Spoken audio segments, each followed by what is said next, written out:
Well, greetings and salutations, everybody. Welcome to the best damn movie-related show on the planet Earth, the John Campea Show, coming to you from right here on my YouTube channel. I'm, of course, your host, John Campea. It's an awesome honor and privilege, as it is every day, to have you, my international friends, joining me as we talk about our favorite things in the world, movies and movie news, and all that sorts of good stuff. And joining me here today, of course, is the one and the only Mr. Robert Meyer Burnett. Robert, how you doing, sir? John, I'm doing fantastic, but boy, I've got my blood up about something, and I can't wait to talk about it. Well, we're going to get to that in a second. Also joining us here is, of course, Chris Carr is here today. Chris, how are you doing? I'm great. My blood is never up about anything. I watched Moana twice last night. I'm in the best mood. Moana will do that. God, I love that movie. So good. It's so good. Listen, guys, we do have a whole bunch of stuff that we need to talk about here today. But listen, before we get started on any of that, there's a couple things that you guys can do. First of all, why don't you go on over and click on that subscribe button, become a subscriber to the John Campea YouTube channel, stay up to date on all the stuff that we got going on here. Also, if you like these types of videos and discussions, go on over and give this video a thumbs up right now. And by the way, don't forget, most importantly, guys, your voice is the most important thing. Make sure you jump into the comment section below and leave your opinions on any or all the topics we discussed here today. But if you also want to make sure that your comment or whatever is read in the show, go ahead and use the super chat feature. It's a great way to ensure that your comment or question gets read in a video, and it's also a great way to support the channel at the same time. Okay, guys, before we get into our main topics here, there's one little thing off the top that literally just stumbled across my desk. Now, of course, Star Wars is a known IP. It's a recognizable property in our culture and movie industry. And of course, we got new Star Wars movies coming. Star Wars Episode 9 is on the way. That's coming up in just a couple of months. No way. Then we've got, it's crazy, right? And then, of course, we've got the Game of Thrones guys. They've got a new trilogy coming, which has raised a lot of questions about the Rian Johnson trilogy. Because if you guys remember, Rian Johnson, the director of The Last Jedi, who is a terrific director, Brick, Looper, by the way, Knives Out, still killing it on the festival circuit. Incredible reviews coming out about all that kind of stuff. But let's be honest, his Last Jedi was fairly divisive. Fairly is an understatement. It's an extremely divisive film that he did. And he was supposed to be doing a new trilogy. Now, that new trilogy was announced, 17 years ago? We're going on 17 years. We're going on 17 years since Rian Johnson's new trilogy was announced. And then much longer after, they announced the Game of Thrones guys. And now those films are coming out before his. It brings some questions up. Now, he was just asked about that. Of course, he's out promoting his film, Knives Out. And he was just asked about it. And this is new, and this comes to us from the folks over at Cineblend. And basically, Rian Johnson said this. He said, the truth is, talked about, when can we expect to see something about this new trilogy of yours? And he said, the truth is, they're still figuring out their schedule, their game plan. So if it's possible for me to squeeze in, say, another film before or while working on it, I will. So according to this, and according to Rian Johnson, the plan is still to do his trilogy. The plan is still to move forward. I don't believe him. I don't believe him. Now, look, and that's no disrespect to Rian Johnson. I think Rian Johnson's a terrific filmmaker. But I don't believe him for a second that it's still going on. This is what we're seeing, I believe. And by the way, let me clarify this. This is not coming from any inside source. This is me as a fan, as a whatever, just speculating. But I don't believe him. This seems like the same play out of the Warner Brothers playbook that we've been getting for a while now, right? Because what do we got coming out? Couple months, we got Star Wars Episode 9.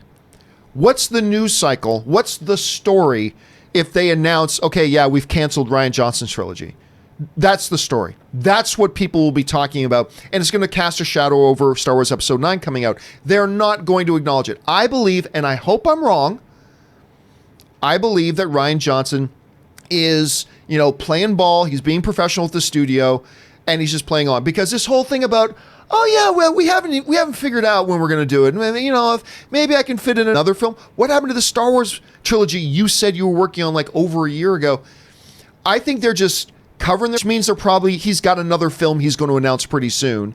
And to try to head off the speculation, what you're doing until after Star Wars The Rise of Skywalker is well in our rearview mirror, and then some claim of scheduling conflicts will be used to explain Rian Johnson's departure. Again, let me be very clear here. There is no insider source, there is no official statement, nothing like that saying that Rian Johnson isn't doing that. As far as the official statement goes, as far as the official line goes, he's still doing it. I'm just saying I don't buy it. And this little explanation of his just adds to my belief that he's probably not doing it. Anyway, Rob, you know, you're listening to Rian Johnson's statement for the first time right now.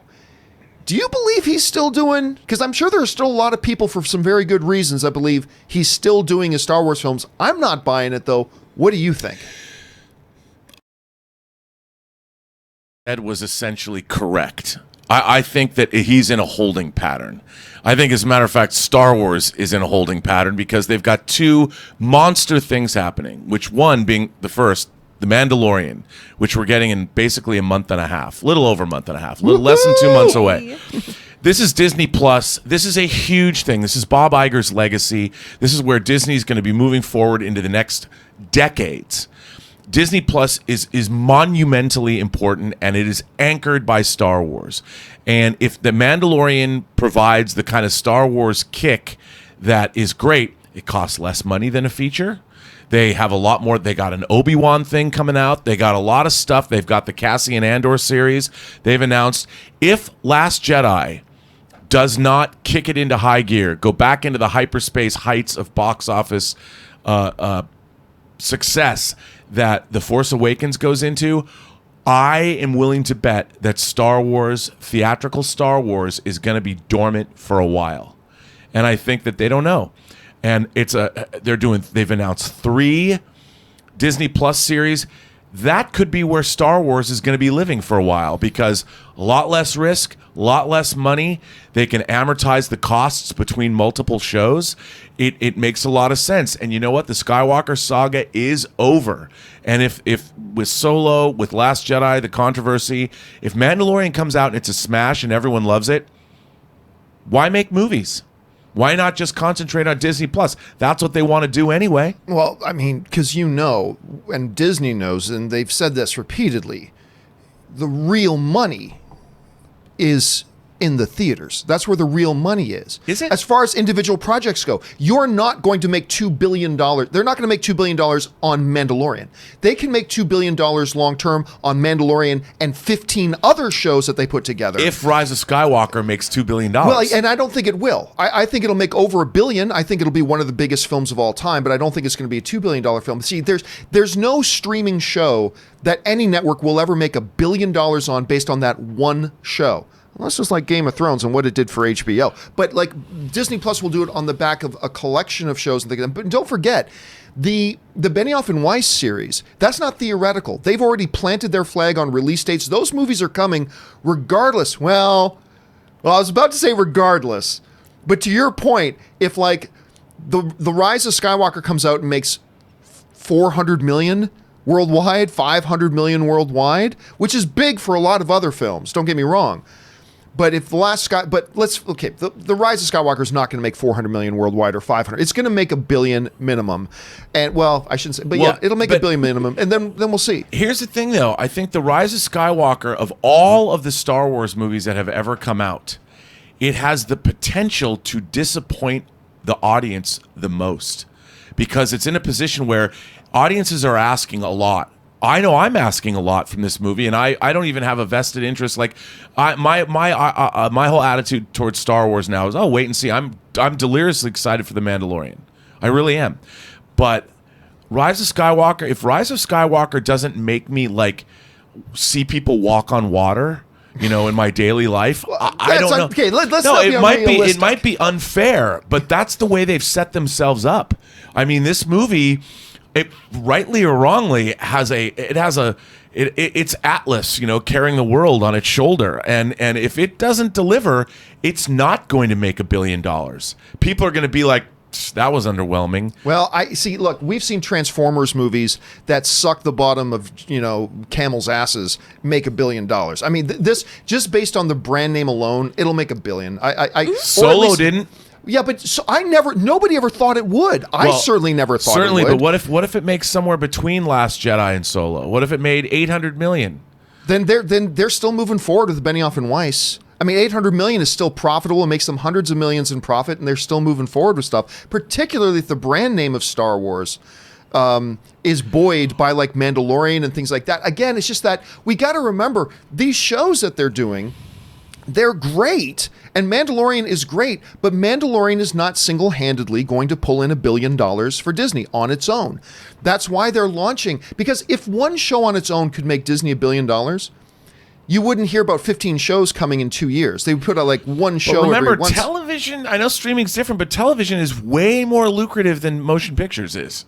Way more lucrative for anybody. On a grander scale, but on a one-project deal, like for instance, do you think anything on Disney, Netflix, whatever, is going to come anywhere near, and we're going off topic here into a grander scale about movies versus whatever, but I mean, no television show's ever going to make single-handedly what Avengers Endgame did. Nothing's going to do that. Only a single movie project in theaters, where people are popping out $15 per ticket to watch it one time.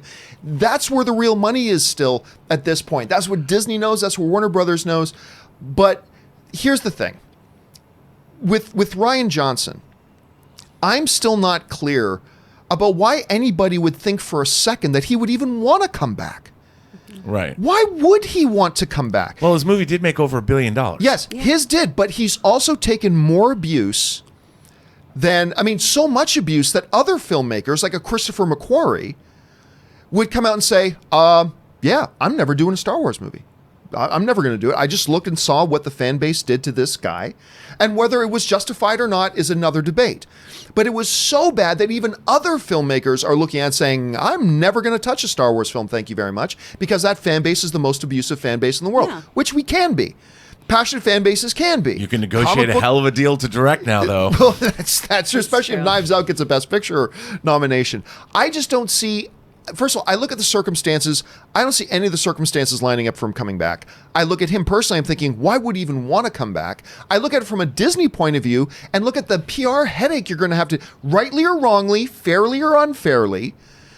If you're Disney, you're looking at the PR nightmare you're going to have to deal with that's going to overshadow your movie if you bring back Rian Johnson. I mean, I just look at all of this and I just don't see. Now, look, I'm a fan of Rian's. But if I'm a Disney exec, if I've got Bob Iger's ear, I'm like, hey, I love Rian. Let's work with him again on other things. But I just don't know that a Rian Johnson doing a Star Wars movie is going to be in our best interest right now, even if the movie ended up being amazing. Right. So I don't know. You raised some really, really good points on that though, Rob. And like Aaron was talking to me the other day. We were talking after one of our shows, and it was kind of funny. She was actually telling me The Last Jedi was actually the movie that got her more into Star Wars because her husband, Tom, is a huge Star Wars nerd, but she's never been into Star Wars. And she watched it and it got her into it. But I know friends of mine who are desperate long-time fans who hated The Last Jedi. So, I mean, it's just really one of these crazy things. So, I don't know. I know. I'm with you. But I think the Rise of Skywalker it's the real test. We're going to see. Because if they're expecting Rise of Skywalker to do so many different things at the box office, and if it doesn't, they got 3 Star Wars shows they're going to make. Yeah, but all they have to do is use the plot we all came up with on the show a couple weeks ago for Rise of Skywalker. We nailed that. Yeah. That would be such a good movie, and everyone would like it. Even all of the very, very toxic fanboys. Well, apparently with all the news of reshoots, maybe they're going back and doing what we said. Disney, we're so reasonable. We just want like 10% each. Okay? So just hit us back with that. All right? But again, I don't think the Benioff and Weiss movies are going anywhere. They already planted their flag. They've got their release dates. They've got their budget sets. They've done everything. They've already in pre-production on those films. So, I mean, I don't think those are going anywhere regardless. But after that, who knows what happens after that? I mean, where do you go then? It's anybody. But I don't think it's going to be a Rian Johnson trilogy.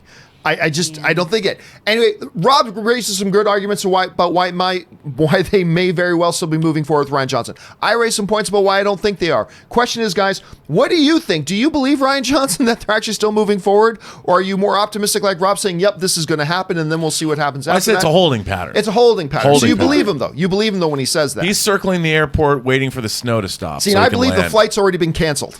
I think the flight's been canceled, and I'm looking for a hotel and then book it on Southwest. What do you guys think? Jump down to the comment section below and let us know your thoughts. All right, with that down, let's move on to our main topics today. How do we select our main topics today? Well, it's really rather simple. You see, you guys come up with them by going over to www.thejohncampeashow.com/contact. Once you guys get there, fill out the form that you see with your topic or question, hit submit, and then maybe, just maybe, you might see your topic or question featured here on the John Campea Show. With that down and out of the way, Chris, let's move on to our first main topic today. Who does it come from? Our first topic comes from Gregory Voigt.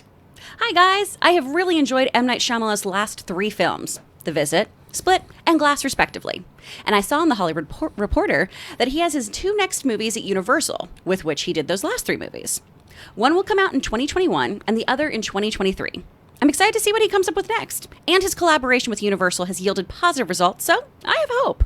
What are your thoughts? Thanks. Do you think 2 new pictures with Universal are going to be great from M. Night Shyamalan? The Sham Hammer. The Sham Hammer is back in the house, ladies and gentlemen. You know, there was a period of time when, everybody forgot that he was a good filmmaker because he laid golden shit. I mean, he just made some of the worst cinema for years. But that made everybody forget that he was actually a really good filmmaker. And some people say, well, he was just a one-hit wonder. No, he wasn't. If you make one good film, maybe you lucked out. But he made several good films, and we forgot that he was good. But then his own ego got in the way. He started not listening to anybody else. He got really self-absorbed, and then he just made a whole bunch of absolute cinematic crap. But then came The Visit. And The Visit was like, you know what? That wasn't a bad little movie. That was a pretty good little movie. And then came Split. And everybody's like, whoa, wait a minute. Shamhammer's back, baby. Shammy's got his groove back. Let's see what happens here. And everybody gets all excited. Now then came Glass. Personally, I was looking forward to Glass. I didn't like Glass all that much. But I certainly didn't think it was like one of his other films that were totally terrible. And a lot of people did like it. So we are in a little bit of a midst of a Shyamalan-sance, if you will. Now, that's totally the wrong graphic. We'll get to that one in a second. But this is what M. Night was talking about. Now, Universal has now signed him on, not just in theory for 2 new films. He has got 2 brand new films coming. He's got them dated. February 26th, which is my birthday, on 2021, and February 17th of 2023. The fact that they're basically releasing on the same week, just 2 years separated, makes me wonder if it's a new 2-part thing, or maybe they're just 2 unique films. To that point, Shyamalan said the following. He said, there are wonderful studios out there, but Universal has made it a mandate to release original films.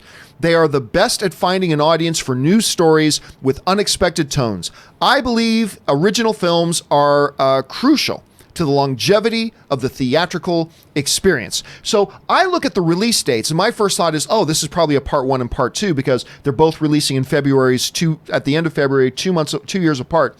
But then he says something like that. I'm about original films. So maybe they're 2 original films and all that kind of stuff. Rob, for the first time in a long time, when you say the name M. Night, it doesn't initially elicit laughter.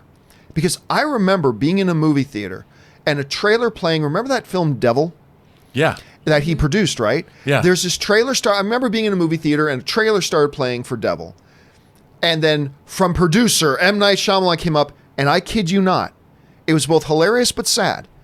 The entire audience laughed when they saw. That's what it came to at one point. That's how bad it got at one point. That even the mention of his name being attached to a movie elicited laughter from people. But now he's on a little bit of a winning streak. Do you sense the same thing I'm sensing, that there's a little bit of a turn going on here, that now people are hearing M. Night maybe being associated with something that's, instead of laughter, it's like interest, it's intrigue. What do you think about this move of Universal signing him up for 2 new films? He's clearly already got them planned that we just don't know about. And do you sense that turning of public opinion about M. Night? Well, first of all, I admire filmmakers just because making movies is so incredibly difficult. Yeah. And it's really hard. And I think his first 3 films, actually The Sixth Sense is not his first movie, but it's the first movie that I saw of his that was big budget. Sixth Sense, Unbreakable, and Signs are all very respectable. I think very, very good. I really like Signs. Good genre films. I do too. And I then he sort of really went off the rails. But what I really admire about him now is, did he give up? No. What he did, and this is really smart, and what isn't brought up here, is that he's getting his own movies financed. He's finding the money to make these movies on his own, which still allows him to call the shots, and he was smart. He goes and he worked under Blumhouse's, let's make a movie for $5 million or under and release it theatrically if it's good enough, and that's how he made The Visit. And it was financed. It made money. It showed that he had his filmmaking chops back. That guy had to have eaten a lot of humble pie. I don't know what he did. I don't know what therapist he had or whatever, but he didn't give up. Then he went and he made Glass. Then he made Split and Glass, and he financed those movies himself as well, kept the budgets under $20 million. Glass was the most expensive because of his actors, and he made over, almost $300 million total with those movies, even more. So that guy bet on himself. He got his own help movies from Blumhouse as well. Well, no, of course, but the fact that he brought in finance films, he got them to distribute. But that was, and of course, I don't want to take away from Jason Blum and what he did, because getting that movie, getting The Visit financed through Universal was a huge deal, and it was a risk. And so everybody deserves, Universal deserves kudos, Blumhouse deserves kudos, but Shyamalan bet on himself, and more than that, he put his money where his mouth is, and it came back. And if there's anybody deserving of a 2-picture deal, it's that guy. And I can't believe, John, that I'm saying this about the Sham Hammer after ungodly, like The Woman in the Water. Oh, Lady in the Water. and The Happening.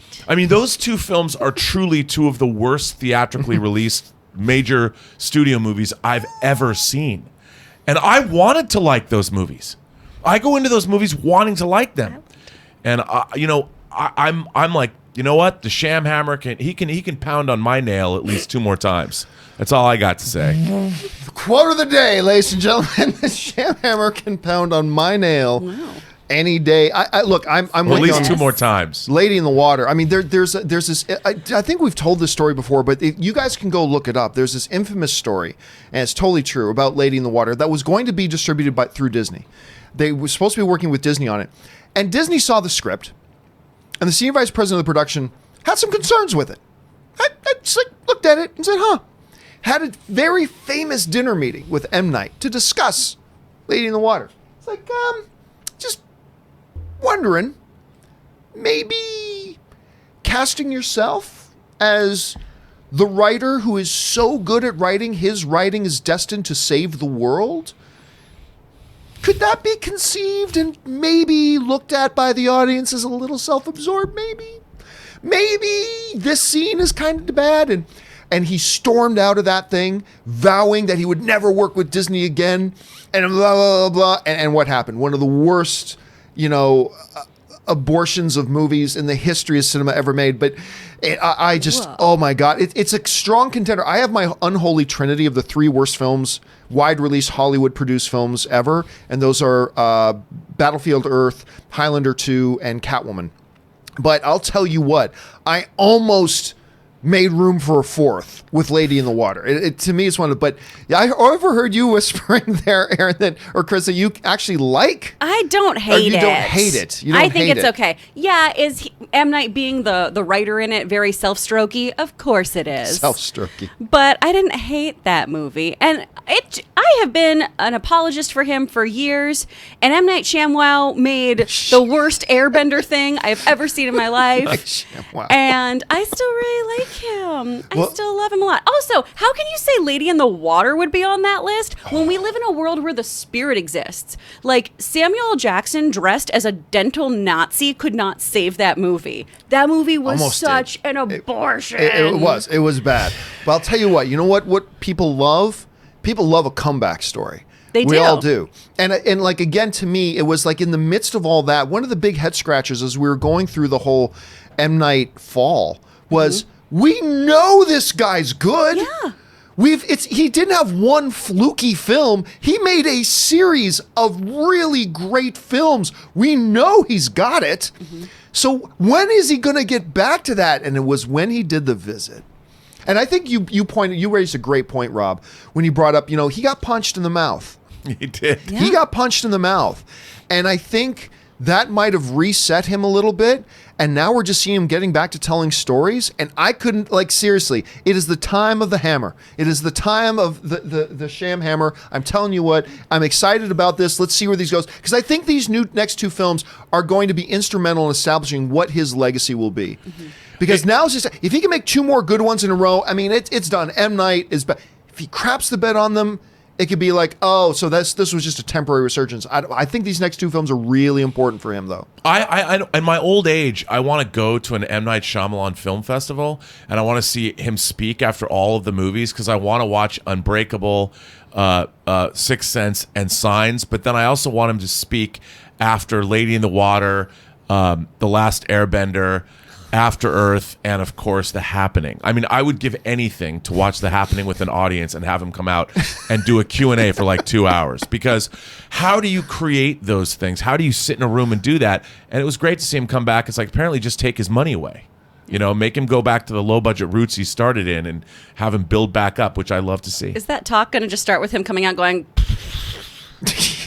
You know how in Roadhouse and some movies, like when you're in a real seedy Western bar, that the band on stage has to be behind a net because everybody throws beer yeah. bottles? I just wonder if he came out for The Happening, if he'd have to have one of those set up or whatever. But anyway, I'm excited to see what he's going to do next. Question here is, guys, what do you think about these next two films? Do you think these will establish him as, hey, as we look back at M. Night, we see him for what he is, this really talented filmmaker? Do you think he might regress a little bit? What do you guys think about that right now? Jump into the comment section below and let us know your thoughts. All right, with that down, let's move on to main topic number 2.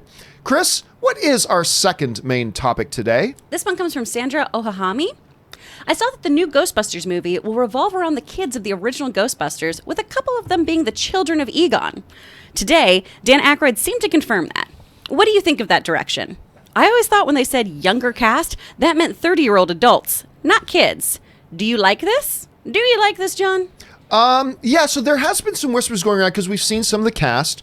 What the kid's name, like the ultimate actor's name in Hollywood, Wolfhard, is that the kid from Stranger Things? Finn Wolfhard, yeah. Oh my God, what that kid was blessed from birth with a strong name. Anyway, he's being in there with his little sister who's got like Egon glasses on and stuff like that. It seems pretty clear about that. So anyway, Dan Aykroyd was talking about the upcoming Ghostbusters, and what he said was the following: goes, although the Girls movie kept the concept and the ideas alive, and it was really good, they were great in it, it wasn't like giving it to the new generation, the actual descendants of the original Ghostbusters. So we're going to link the DNA, old and new, there. Now, in the same interview, he talked about, he's confirmed he's back. And then he also started to say all of the original paused, most of the original cast is coming back as well. Now, did the pause between all and then back to most, was that a reference to, of course, the passing of one of the Ghostbusters?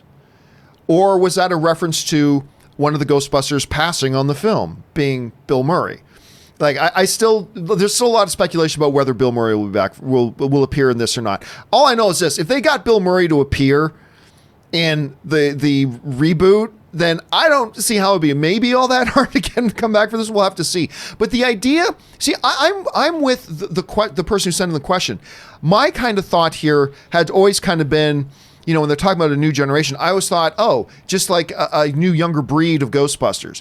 I never really initially thought it meant, oh, let's just see what happened with the kids of those Ghostbusters and where they're at now. That's kind of course, we already know Paul Rudd's in there, which I'm excited about. Anyway, the only thing I need to know about this Ghostbusters film to be excited about it was one name, Jason Reitman. You tell me Jason Reitman, who is a fabulous director in his own right. He's made some amazing films. I don't think I've seen a single one of his films that I straight up didn't like.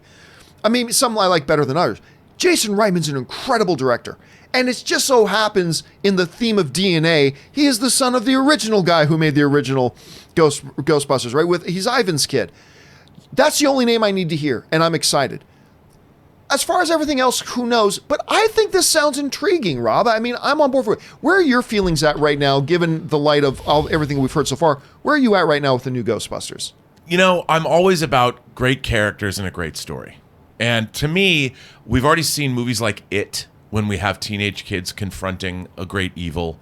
The idea that Stranger Things works. You know, they even reference Ghostbusters and Stranger Things. And as long, like this whole idea of having a new generation does not put me off. I don't have a problem with that kind of a storyline. It comes down to the story they're telling and what they're going to do with it. And I think the idea that if it's canonical, you know, and you've got the Ghostbusters existing and they've got their own kids and the world has changed. I mean, from the 80s to now, what does a world with social media look like with ghosts in it? You know, like what are there like self-help groups for people who have been terrorized by ghosts? I mean, what happens? I think the possibilities for mirth and mayhem as far as this is concerned are good. And like you said, Jason Reitman is a great filmmaker. I think they probably had a good idea. And certainly the people that are involved can help out. But then again, you know, I think Ghostbusters 2 is one of the worst sequels I've ever seen in my life. So you never know. I'm also not a huge fan of the sequel. I'm hoping that it's great. I'm always hoping things are great. And who doesn't love the original Ghostbusters? And let's hope they acquit themselves admirably. But I'm fingers crossed. Question is, guys, what do you think about all this? Given all the stuff that's coming out about it now, how are you feeling about a new Ghostbusters? I know there's some apprehension initially, but where are you at right now? Jump on down to the comments section below and let us know your thoughts. All right, with that down, let's move on to our third main topic today. Chris, what is our third main topic today? Third topic is from Jabin Carter. John, I love your idea of having Robert Downey Jr. being the next Stan Lee, doing cameos for all future MCU movies. I think they should take it one step further and give him new hair and makeup and make him a new character extra for each film. It'd be great if when he's on screen, we don't even recognize him. Your thoughts? Thanks. So how should these cameos be executed? Okay, let's be clear first, though. That ain't my idea. I never even said I was for this. I think it got mentioned that somebody else had mentioned that, but let's be clear, that wasn't my idea. But here's the thing. This has come up a lot lately. And, you know, somebody put this in as a super chat question the other day. But I've gotten, you know, as I go through the emails that you guys send in, there's actually been a number of people who have been writing in about this, and I've seen it on social media as well. The concept of, you know, at first when Stan Lee passed away, the idea came up of, what about replacing, you know, the Stan Lee cameos, since he can't do them anymore, with Deadpool cameos? It's like, okay, that's a neat gag, but the Stan Lee cameos in the Marvel MCU movies, they were funny, but they weren't exclusively a gag. They were paying honor and homage and creating connective tissue of honoring maybe the guy most responsible. There are other people as well to credit, make no mistake about it, but maybe the guy most responsible for what we have today. It was a reverent homage to a titan, as well as being funny gags. And one of the great things about it was that these cameos transcended just the MCU. We saw him in Sony's Spider-Man movies. We saw him in Fox's Deadpool. Again, I still contend to this day his greatest cameo was Stan Lee, a strip club DJ in Deadpool. How do you get any better than that? Answer, you can't. That's right. So anyway, that was great. What was it? You can't buy love, but you can rent it for $20 a song. Anyway, or something along those lines. It's great. So everybody seemed to get that, and we all moved beyond the Deadpool being the cameo thing. But with the retirement of Robert Downey Jr. out of the MCU, a popular idea has become, what about Robert Downey Jr.? It's not a straight up gag, But being as kind of one of the forefathers of the MCU, would that become an appropriate thing to do? I have mixed feelings about it, to be honest with you, Rob. On the one hand, the notion of, Robert Downey Jr. kind of becoming a singular character, connective tissue throughout all the MCU movies, that he at least pops up in each one, that's intriguing. It's actually what Samuel L. Jackson's Nick Fury was at first. Mm-hmm. When the MCU started, Nick Fury was that connective tissue. Now he doesn't appear in every single movie, so maybe you could do that. But at the same time, Robert Downey Jr. did not create Iron Man. He didn't write the story. He didn't create all the characters. I personally feel, look, you could do worse than replacing the Stan Lee cameos with Robert Downey Jr. cameos. You could do worse than that. But honestly, Rob, where I'm at right now is I feel like we're all in so much of a rush to ask who replaces the Stan Lee cameos, and we're losing focus of the question, should we replace the Stan Lee cameos? There is no other Stan Lee when it comes to the Marvel characters. There is nobody else like that. To me, you diminish that homage, that reverence that we were paying him by having him cameo in all of them. You cheapen it a little by saying that was just a role that can now be filled by somebody else. Mm-hmm. It was exclusively about Stan Lee. They didn't want to have cameos in all the movies. Like, well, who do we make these cameos by? Well, why don't we go with Stan Lee? No, it started with Stan Lee. How do we honor Stan Lee? Put him in cameos in all these movies. You don't replace it.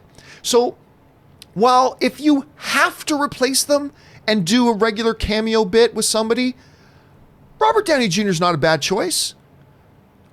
I just don't think you do it at all. There was only one Stan Lee, and we don't need another one. I don't know, Rob. Maybe I'm being a little bit sentimental about that, but I don't know. How do you see it? I'm with you 100%. The Stan Lee cameos didn't begin with the MCU either. Right. They were in earlier movies from different studios. Mm-hmm. And I think Stan Including Lee Kevin Smith films. Right. And Stan Lee was a one-of-a-kind man.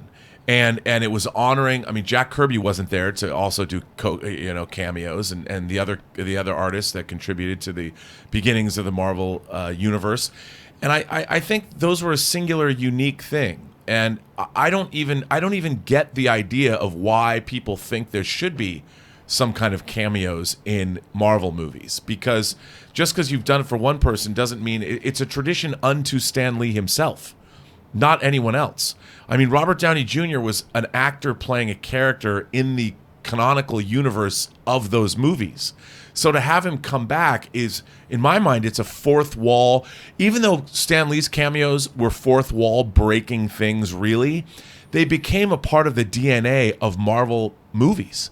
And like you said, even Kevin Smith had Stan Lee in his movies. Yeah. So it didn't, for whatever reason, it doesn't break the fourth wall. When you see Stan Lee with his Excelsior bumper sticker, "Make love, not war," in Endgame, you don't have the fourth wall shattered for you. It's like, here's a watcher. He was the watcher. Yes. He was the watcher of the Marvel Cinematic Universe, and you could buy into that. And people could be like, "Oh, that's why he's in Deadpool, because the watcher spans the multiverse." And I don't think they should have cameos anymore. Chris, I guess the question is kind of evolved into a twofold one. One, how would you feel about a Robert Downey Jr. fulfilling that role? But then the second one is, should they even replace the role at all? I'm going to address the second part first, because no, I don't think they should do that. If you're going to have cameos that are going to honor a comic book creator like Stan Lee, if you're going to even come close to that, oh, excuse me, I'm going through puberty real quick over here. All right. If you're going to even try to do that, then you need to go back to comic book artists and creators. You could have cameos with Jeff Loeb, with Tim Sale, with Kevin Smith could be one. You would bring in people who work on these comics. Should you do that, though? I don't think so. Stan Lee was, the father of all of these comics and kind of all of our pop-ups, Stan Lee has a very special place in all of our hearts, and he was the nicest guy. I got to meet him a couple times. He was so sweet. I don't think it does him justice to replace him with anyone. That being said, I love RDJ, obviously. Who doesn't? But I don't want him used in that way. I want Tony Stark to be AI. When Peter put on those glasses, God, I kept waiting for him to talk. I kept waiting for a hey kid and have him be Peter's Friday or Peter's Karen. And I really am hoping that that's what we do with Robert in the future, is have him utilized like that, especially with Riri Williams on the way. Let's bring in some AI Tony. But don't have him be Stan. Let Stan exist how he did. Don't try to replace him because he can't be replaced. Question is, guys, how do you feel about that? Number one, I guess, should they replace and have a regular on-running cameo situation or not? And if so, what do you think about the idea of Robert Downey Jr. fulfilling that role? Jump down to the comments section below and leave us your thoughts. All right, with that down, let's move on to our fourth main topic today. Chris, what is our fourth main topic today? This one comes from Danny Magic. Great name. Hey guys, when I was watching you talk about Tony Stark appearing in Black Widow next year, I got very curious if they could bring Black Widow herself back. If Black Widow is a huge hit for Marvel, do you think they'd want to make a sequel or even just bring her back into the Avengers? What do you think, guys? Would Black Widow make a return? Okay, so, look, we all know the MCU is actually the MCFDU. It is the Marvel Cinematic Fake Death Universe. Nothing dies in the MCU. Nothing dies and stays dead unless your name apparently is Quicksilver. That's fine. They all come back. They always come back. I've told you before, Robert Downey Jr. will at some point come back. I don't care what he says now. So will Chris Evans and all that kind of stuff. Now, the one we haven't talked about, though, a lot is, of course, Scarlett Johansson. You know, with her Black Widow character, you know, dying in the events of Endgame. What happens? It's an interesting theoretical question that Magic brings up. Let's say Black Widow comes out, all right? I do not believe Black Widow will be a billion-dollar film, but it's an MCU film, so of course it carries the potential.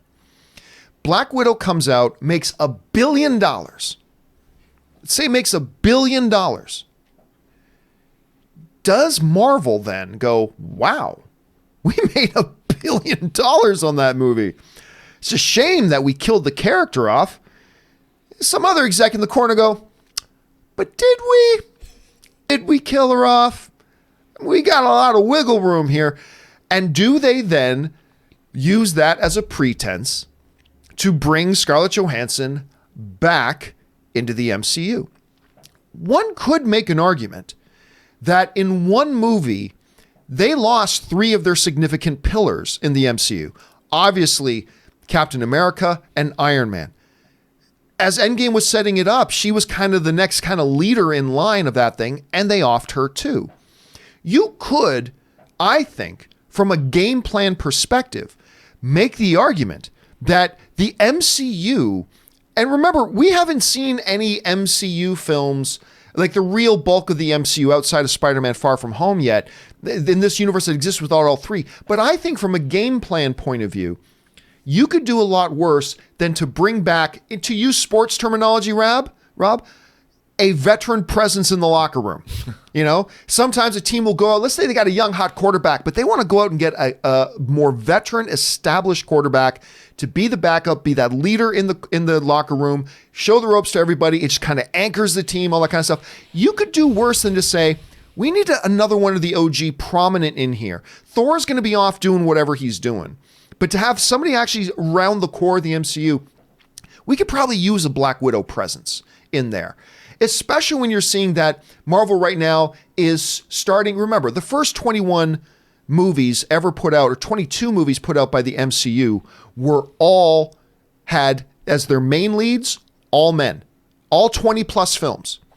So Marvel is in a state right now where they're starting to tear down that agenda to keep women out of the lead roles. We've got our Captain Marvel movie. We've got our Black Widow movie coming. There's going to be more. We already know there's a Miss Marvel show coming. We got She-Hulk coming. There's some exciting things happen.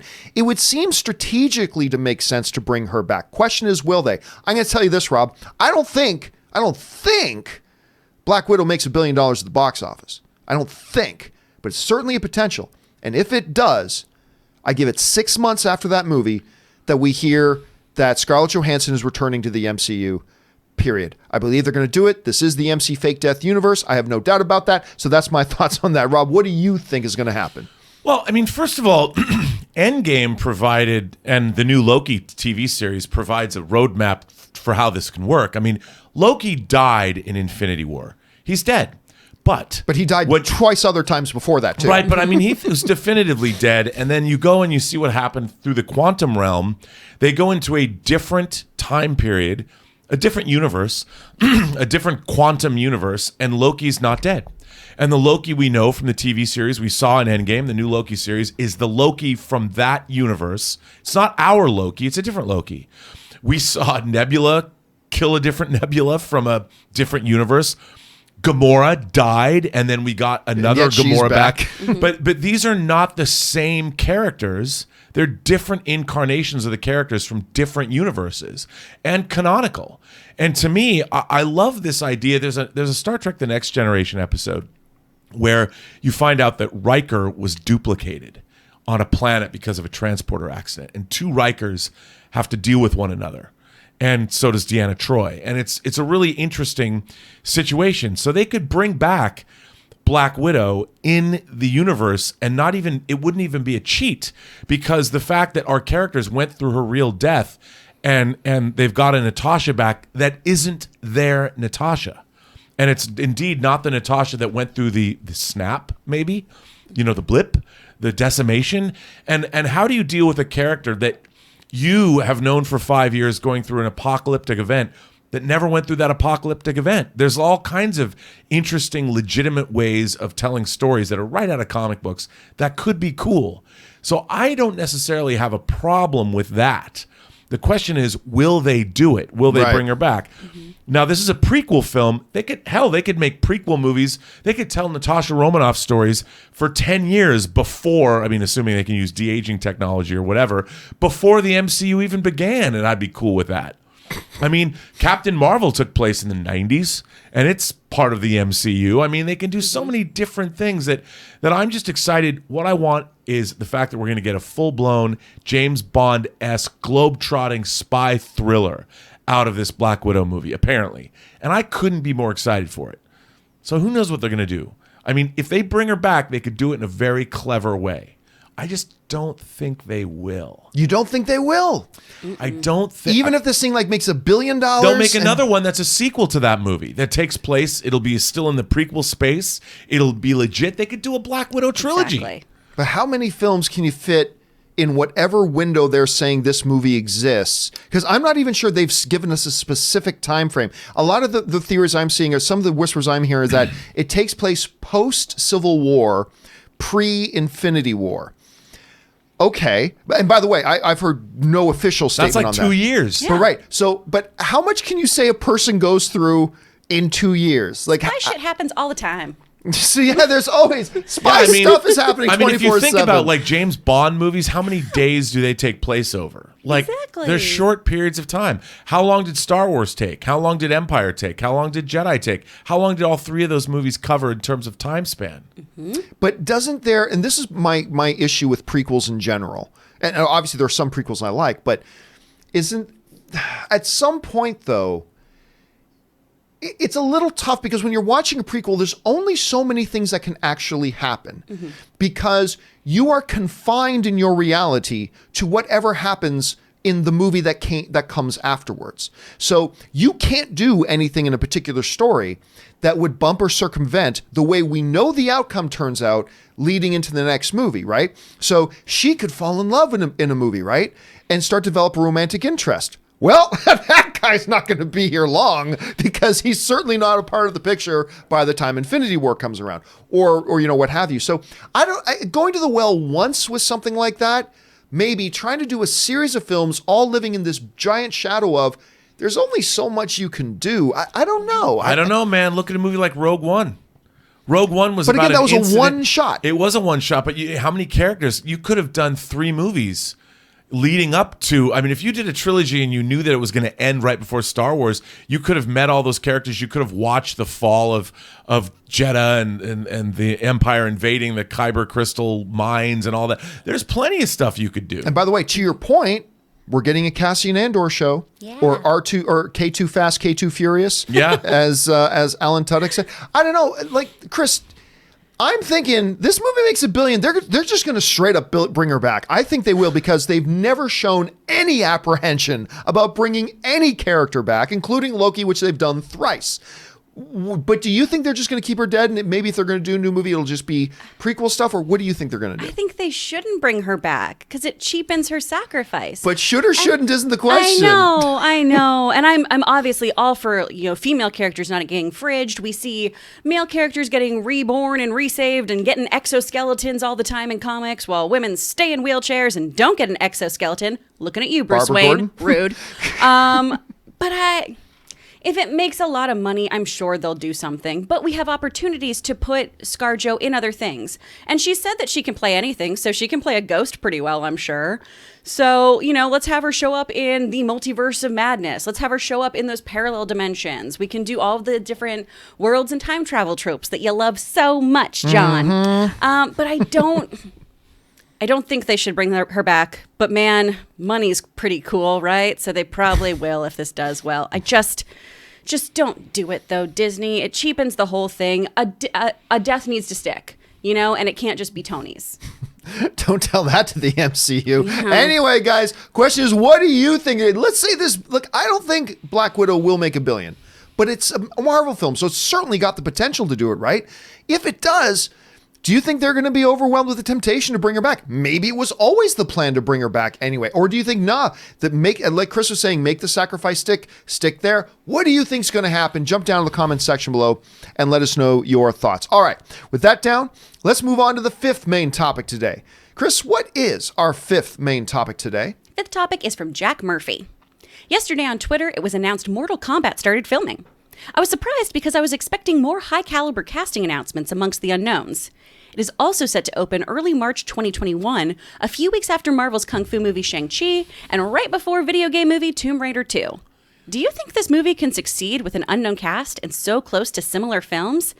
How is Mortal Kombat going to do, y'all? I'll tell you what, the part that made me most raise an eyebrow was releasing so close to Shang-Chi. Mm-hmm. That seems a little bit of an odd choice to me. But yeah, for a couple big things here with Mortal Kombat. Number one, they've announced that they have now started shooting. It's that magic word, tangibilization. It's a real thing now, everybody. This thing they've talked about and rumored about and whispered about for like a decade now about a new Mortal Kombat movie. It's happening right now as we speak. They are somewhere out there. I think they're in Australia right now, maybe actually filming this damn thing. It's happening.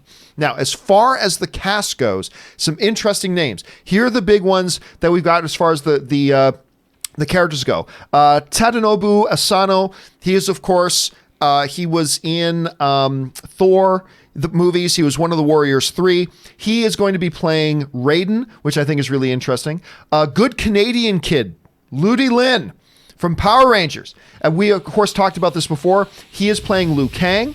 We got Rashad Brooks from Supergirl. He's going to be playing Jax in that. Jessica McNamee, she was in The Meg. She's playing Sonya Blade. Josh Lawson from House of Lies. I don't know how many of you guys have watched House of Lies. I adore that show. It was just one of these little shows that never got a ton of attention, but I thought it was really great. Anyway, he's going to be playing Kano. Then we got... I always mispronounce his name, but he's in like 1,000 great things. Hiroyuki Sanada. Of course, he just recently was in Westworld, but he's been in a million other things. He's going to be playing Scorpion. We got Joe Taslim from The Raid. He's going to be playing Sub-Zero. And then from The Dark Knight, we got Chin Han, and he's going to be playing one of my favorite on-screen villains, Shang Tsung, is going to be playing it, which I'm very, very excited to see. And by the way, any Raiden would have been better than Christopher Lambert. I still don't get that one. How did they ever think about casting Christopher Lambert from The Highlander? And I love him as Raiden. That one never really stuck with me. Now, there are a couple of other characters as well. There's going to be... there's some other things, but these are the primary names that got announced. Going back to the question that came in, what you don't see here is any what we would call primetime name.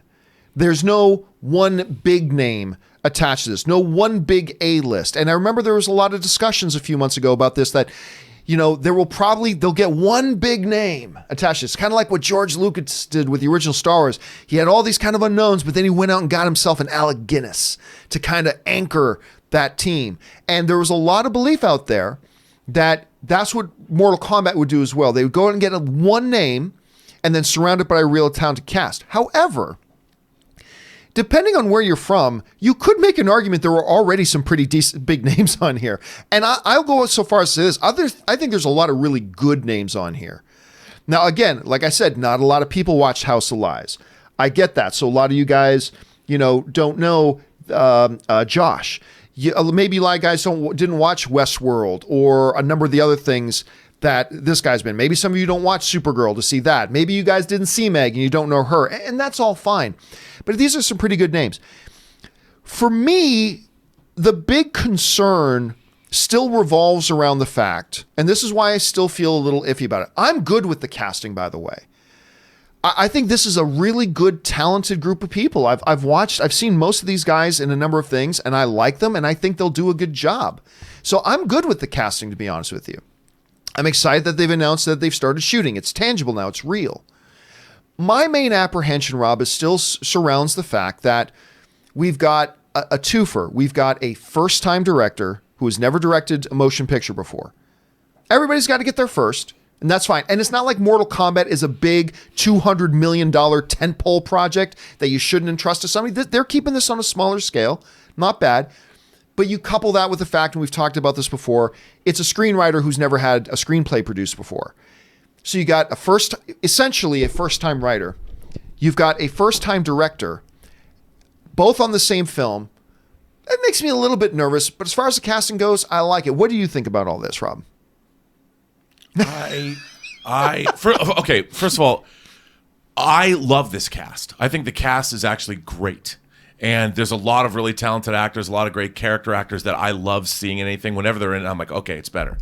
That said, and I'm going to go right on the old man on his lawn, I don't care one whit about this movie. Mortal Kombat has no story I'm interested in. I want to see these characters fight. That's what Mortal Kombat is. They're sitting there until it says fight, and I want to see a fatality. That is it.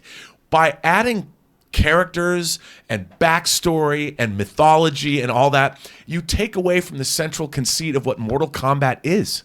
Every time they're not fighting, don't care. I didn't care about the movie when I first saw it in the theater. I was like, which I couldn't stay. It was P.T. Anderson, not Paul Thomas Anderson. His first film, and I'm like, it was fine, but I'm like, why am I watching this? And then the sequel with the remake or whatever, it was just, why is this movie being made? Now, perhaps they're going to create an amazing Lord of the Rings-esque Tolkien mythology that I can sit back and go, man, this is worthy of the Silmarillion.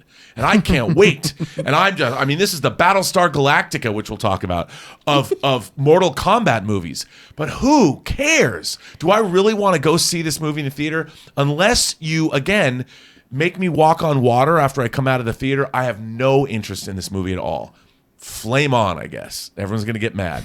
I love the video game when it first came out. It was so fun to be able to tear off people's heads and their spines and see the word fatality. The fatalities, it was a breakthrough. It was the first thing. This was awesome when it happened. I even love the noise, the sound, the Mortal Kombat sounds. It's iconic. When this video game came out, it was life-changing. Let's not forget, it was life-changing, and parents hated it. It was rock and roll. It was punk rock. It was video games going to the next level. That doesn't mean it should ever be a movie. It shouldn't have been a movie the first time. It shouldn't be a movie now. But you know what? God love first-time screenwriters and first-time directors. I really appreciate that they're making this movie, and I really hope that it is the greatest thing I've ever seen. I'll say this for it. The first Mortal Kombat movie is terrible, and I love it. I'm not going to argue. That's why people are going to see this. I'm not going to argue for the merits of the first one, except to say that for whatever reason that even I can't quantify or explain, I love the original. And I'll say this about this new one. Something fundamentally clicked for me when the Lego movie came out. Because the Lego movie, when you think about it, it's like, it's square plastic building blocks. What the F are you making a movie out of this for? And then I saw that movie, and I loved it. And it became a revelation to me that I guess it's just like any movie. If you have like every movie starts with no premise until you start writing the premise. Yeah.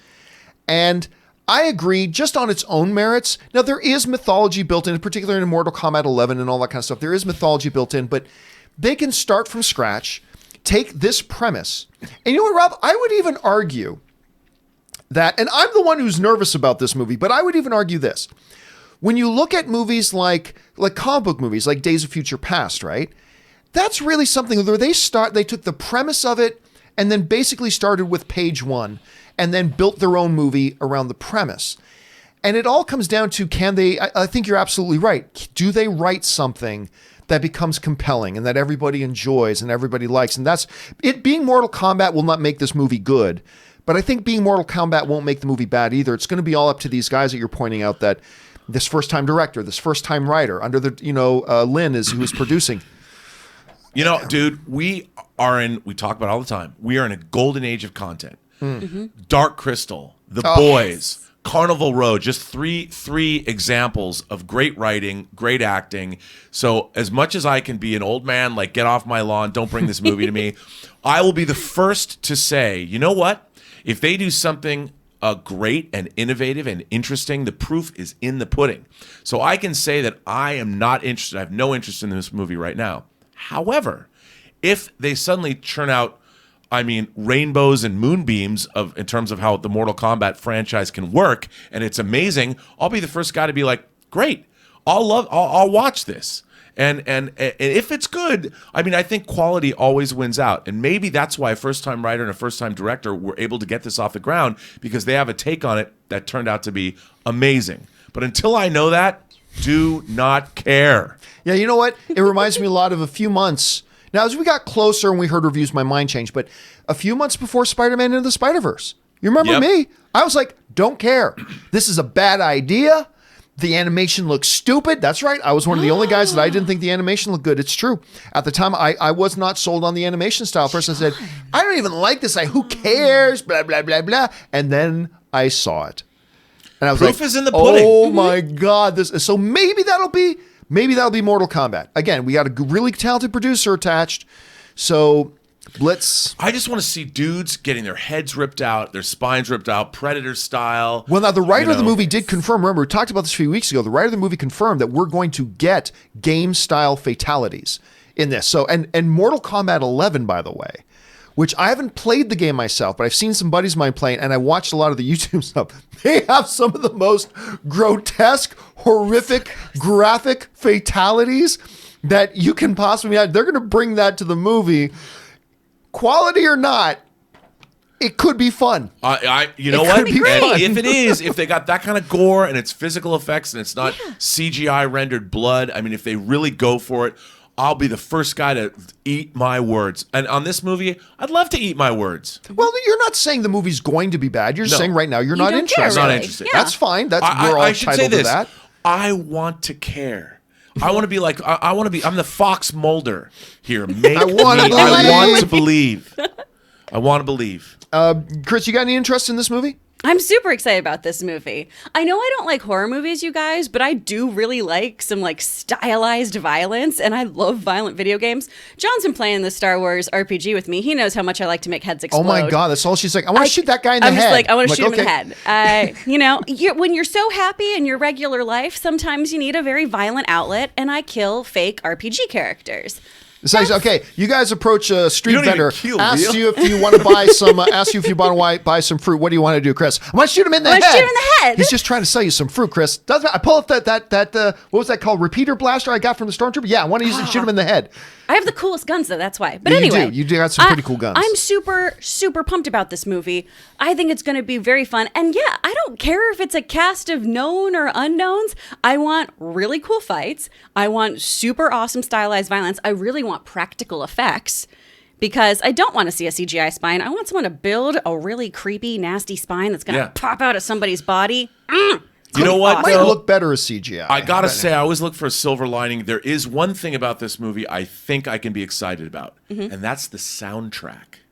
Ooh. I think that these guys, if they line up some quality music on this soundtrack, if they put out a killer score with some great artists, I mean, as long as it's not all Skrillex or something like that. I mean, give me something good, I'm on board. I am so down with just getting the original Mortal Kombat soundtrack. Yeah. By the way, the UFC this weekend, one of the fighters came out to the original Mortal Kombat movie soundtrack. Mortal Kombat. And I thought, this is the coolest guy in the world. Yeah. Anyway, question is, guys, what do you think about this Mortal Kombat movie now that you know it's actually shooting? It's actually a real thing now. After all the years of talk and speculation, it's actually happening. And what do you think about the casting? Do you love the casting? Are you a little underwhelmed because you expected a couple of big names? What do you think about that? Jump down to the comment section below and let us know your thoughts. All right, we got one bonus main topic today. We're going to call this main topic number 6. And this actually was kind of an off the top. This just broke this morning and came out. Now, it's a part of a larger story that we've known NBC Universal has got its own streaming service coming. We've known that for a while. They've given it an official name, and it is easily the dumbest buttfuck name I have ever heard for a streaming service. They're simply calling it Peacock is the name of their streaming service. Why? Because stupid.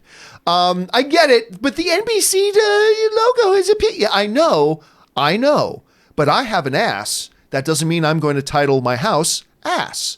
Like, it's just not a good name. Peacock is not a good name. That said, with the launch of their Peacock service, I'm just going to giggle every time I say it, but a few exciting things. We know that, for instance, some of the biggest television shows in history are going to be making their homes there. They announced, get ready, ladies and gentlemen, new Saved by the Bell, where Zach is going to be the governor of California. We got Slater is coming back. What's the name of the girl again from Showgirls? Berkley. Elizabeth Berkley is coming. She's so excited. She's so scared. Dude, as long as Tiffany Amber Thiessen is there, I wouldn't doubt if Tiffany I'm in. I don't think Screech is going to be there, but whatever. And what about Lark Voorhees, brah? But I think they're going to focus on a younger cast as well, too. But they're all going to be there. But amongst all the shows that they talked about, easily the big one that's got everybody talking this morning is a reboot original series of what is my favorite television series of all time, the Ronald D. Moore Battlestar Galactica. That is coming. That is coming. And it is coming from the showrunner, as a matter of fact, of Mr. Robot, which a lot of people love. It gave Rami Malek his stardom, got him a couple of Emmys, as a matter of fact. And it's the guy, showrunner of that is a guy by the name of Sam Esmail. And I might be mispronouncing his name. But here's the basic thing. This comes to us from Deadline. The new NBC Universal streaming service that the company said Tuesday would be called Peacock will launch in April of 2020 with original content that includes series reboots from the NBCU library among its fare. By the way, and they did announce a lot. We're not going to go into it all here, but there was actually a very long list of content they're going to be producing there. Anyway, that list includes a reboot of a sci-fi classic, a new Battlestar Galactica billed as an original series from Mr. Robot and Homecoming executive producer Sam Esmail. Esmail had been in touch with Ronald D. Moore, who blessed the idea because of Esmail's passion for Moore's version of the show. Okay, so look, one of the things that you guys know about me is that generally and in principle, I'm okay with reboots. I'm okay with reboots. I mean, some of the greatest films of all time have been reboots. And my overall philosophy has been this. The reason I'm okay with reboots, generally speaking, is because if you make a good reboot, then yay, we have another good piece of content to enjoy. If you make a bad reboot, oh well, I've still got the original. No harm, no foul, and I'm generally okay with it. And then there's Battlestar Galactica. Now, first of all, as a kid, I grew up watching, reruns of Battlestar Galactica with, Admiral Adama being played by a good Canadian kid, by the way, in Lorne Green. Good Canadian kid there. And I liked that show. I did. I loved it as a kid. It's not, but, obviously I was still on a high as a kid because of Star Wars and all that kind of, and Battlestar Galactica was to a degree, network television's answer to Star Wars. And they openly talked about that at the time. Then Ronald D. Moore's series came out, which to me revolutionized what television could be. It was big. It was grand in scale. It was rich in mythology, and it's the mythology of Battlestar Galactica that I love the most. When you're talking about the history of the 12 tribes, the lost colony of Earth, the development of the Cylons, the philosophical questions of AI, and all that kind of stuff, and they simply created to me what is, in my opinion, the greatest television show in history, in my opinion. I know that's not the popular opinion, but that's what it is to me. Nothing has ever beat this show. To me, it is the best. Do you do another one? Hell yes. Hell yes. And I think some of you are going to be surprised to hear me say that. I love the idea. I'm excited for this. And I will tell you why I'm excited for this and why I think this is a magnificent idea.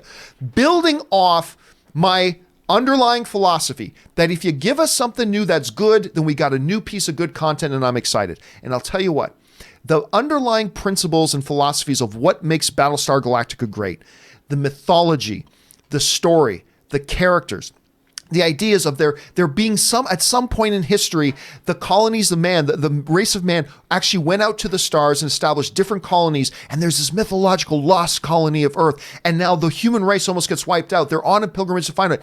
Somebody else, when you get a great story like that, whether it's something along the lines of, some of the more classic fare that we get like a new version of, like whether it's a My Fair Lady or whatever, you get a new version of every 5, 6, 7, 8 years. Somebody else coming along to take a crack at that mythology and to tell a slightly different version of it and move forward with it, particularly with a showrunner that's had as much success as this guy has had, whether it's Mr. Robot or the one he does with Julia Roberts. Homecoming. When you got a guy like that at the helm, and Ronald D. Moore is going, take my blessing, go forth, young man, and prosper. To me, I'm excited. Will it suck? It might. But if it does, I discard it. I go, oh well, and I go back to watching my favorite show of all time. But if it's good, then it's a new version of it that I can enjoy. And anyway, I love this idea. I'm excited by it. I would have preferred, Rob, because there was some whispers for a while about there being a motion picture of Battlestar Galactica. I'm not going to lie. I would have preferred that. I would have preferred that. But if this is the route you're going, and NBC wants to make this their crown jewel, and if they give this show the treatment that Amazon is like, say, giving Lord of the Rings and things like this, if this becomes their water cooler show, as you like to phrase, Rob, if this becomes that show and they treat it as such and they treat it with the respect it deserves and all that kind of stuff, I like the fact that he went to Ron Moore and got his blessing on it. If they do all that, this is something that could be exciting. And I know a lot of people are expecting this morning that I was going to freak out and hate this idea, but I actually love the idea. It might suck, but if it does, to me, there's no drawback. Anyway, so that's my thoughts on this Battlestar Galactica situation, Rob. We almost can bypass your opinion on this because I'm just sure you completely agree with me, yes? I do not. I don't, and I'll first of all let me just say that everything you said, very cogent arguments for doing a reboot of Battlestar Galactica. However, and I could be wrong, and I'll flat out say some of my favorite genre films are remakes. Philip Kaufman's Invasion of the Body Snatchers, David Cronenberg's The Fly, John Carpenter's The Thing. Far superior to the originals in every way, shape, and form. Even Chuck Russell's remake of The Blob. Pretty good. However, Battlestar Galactica is so ingrained in our current culture as far as television, how television was made, how it told a story. And I wonder, look, Sam Esmail is an incredible creator. Mr. Robot is a great show. I really liked Homecoming, the show he did with Julia Roberts. I thought those are two of the most innovative and interesting shows on television. So why would I want a creator with that kind of ability to create new programming to go back and reimagine or reinvent a show that already baked into its DNA, unless he has some wild new take on the concept, we're getting this idea of sentient life, whether it's the Cylons or whether it's the hosts at Westworld, whether it's Blade Runner 2049, whether it's her. This idea of monotheists, this monotheist Cylons versus the polytheists colonials. I mean, the new Battlestar Galactica is so good and deals with so many interesting topics and concepts. I would be very, very dubious of somebody being able to bring more to that property. And better yet, I would rather see a talent like Sam, like I know Sam, working on something original that I haven't seen. This is a show that is so rich that you'd have to go a long way to convince me that there's anything new to say about this concept that's worth hanging a new series on. I mean, do I have to? Are you going to reinvent Battlestars? Are you going to do the whole thing again, or not? I mean, I also think you're hamstrung by the original show, not the original '78 Battlestar, not the Glenn Larson Battlestar Galactica, but the David Icke and Ron Moore show. How do you outdo that show? And if you do outdo it, then we're all richer for it. But I just don't think it's possible.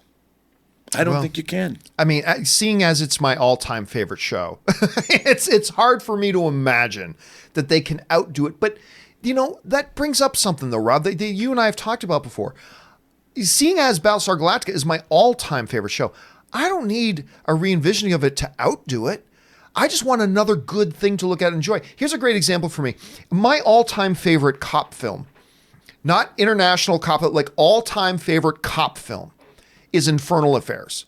That is my favorite police-based movie, crime and cop movie I've ever seen, still to this day. It's a great movie.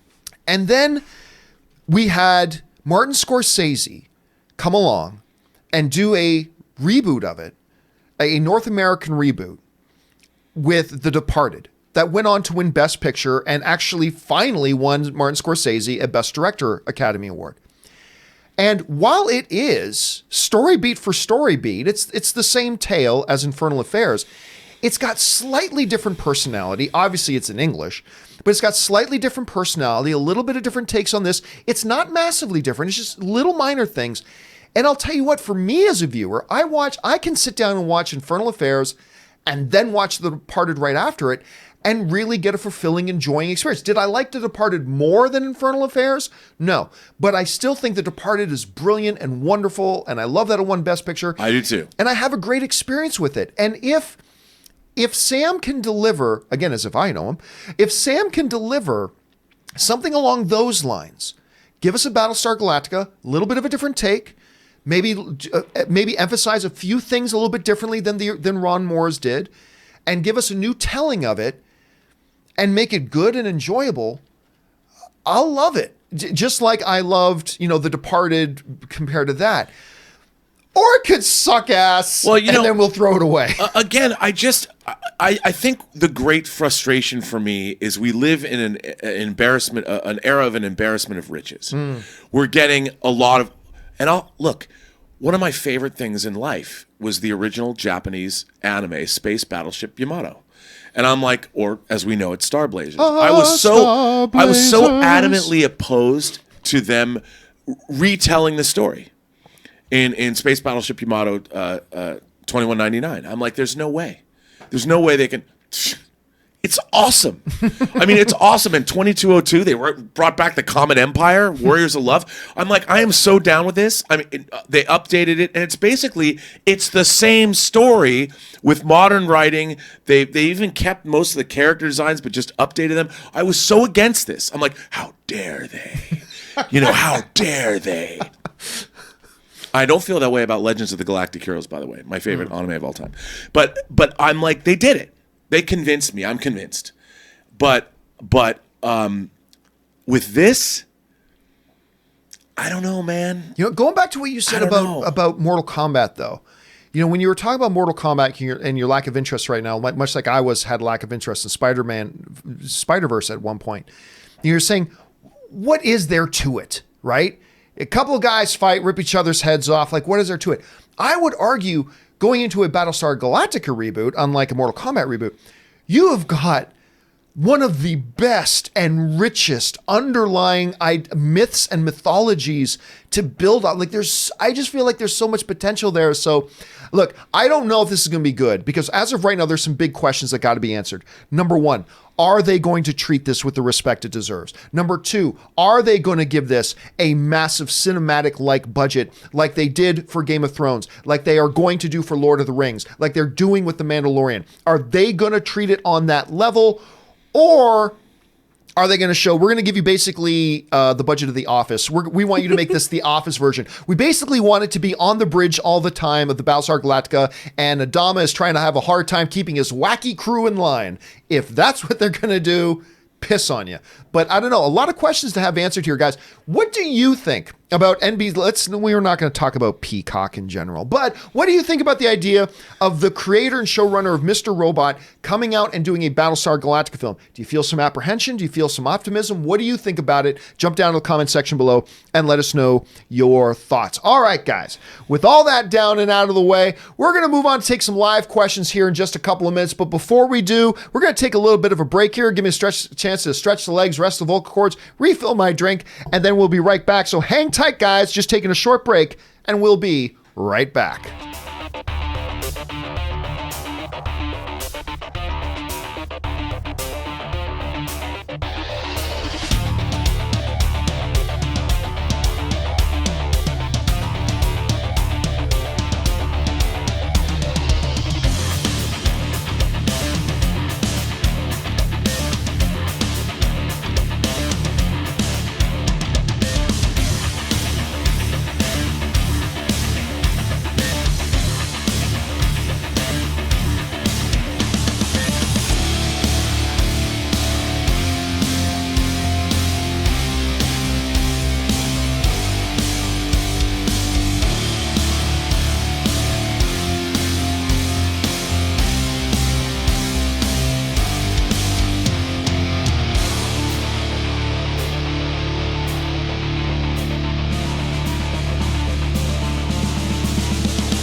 And we are back, guys. Thank you so much for your indulgence. And by the way, we realize the show's been going long today, so Robert Meyer Burnett and Chris have checked out because they usually check out around 10:30, and we're already like past 10:20. So I just let those guys go for the day. So I want to thank Robert Meyer Burnett. Make sure you check out Robert and Chris's other stuff online as well. We'll, of course, see Robert back here again tomorrow. So with that stuff down, guys, let's move on to the live questions that you guys have been sending in. So let's move on here. The first live question comes to us from Albert Ukrainsky, I think. Hey, John, I know you like mayo on hot dogs. I do. Screw all of ya. I love, just like when they say at the beginning of Endgame, who puts mayo on hot dogs? I do, you little bastard. Me. So shut your little mouth. You know what? I'm glad Thanos snapped that stupid kid. Snap that kid, Thanos. Screw her.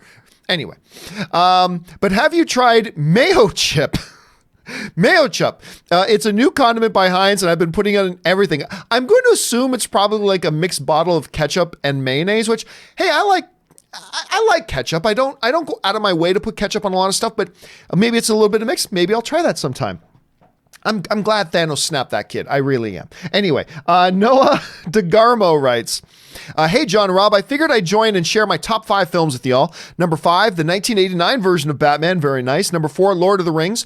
Metropolis 1927. I think that's the first. I would expect to see Metropolis more, and that's the first time I think it's been mentioned on anybody's list, Noah. So nice one. Number 2, Planet of the Apes 1968, Charlton Heston 1. And number 1, Toy Story 2. Still a funny thing about Toy Story 2. A lot of people forget this. They weren't even going to put that movie in theaters. They were developing that to be straight to home video. Toy Story 2 straight to home video.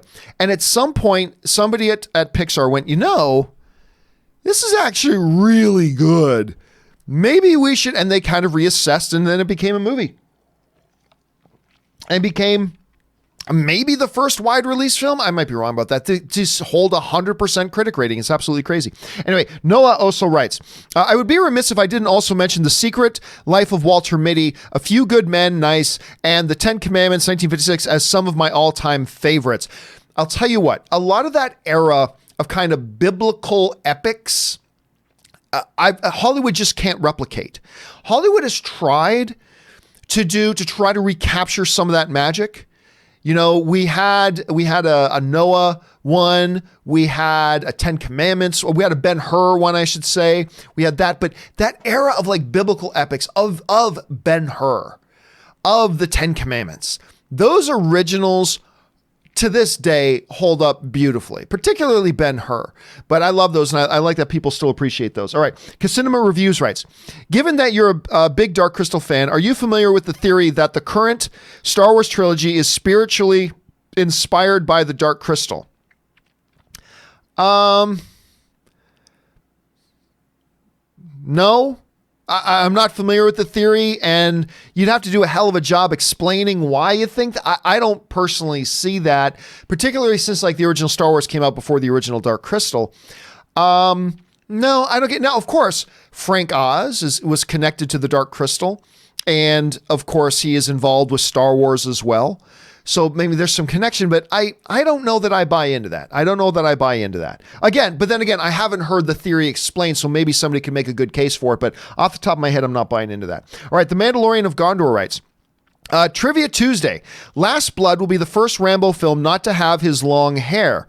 Ooh, Ad Astra is Latin for to the stars. That makes sense.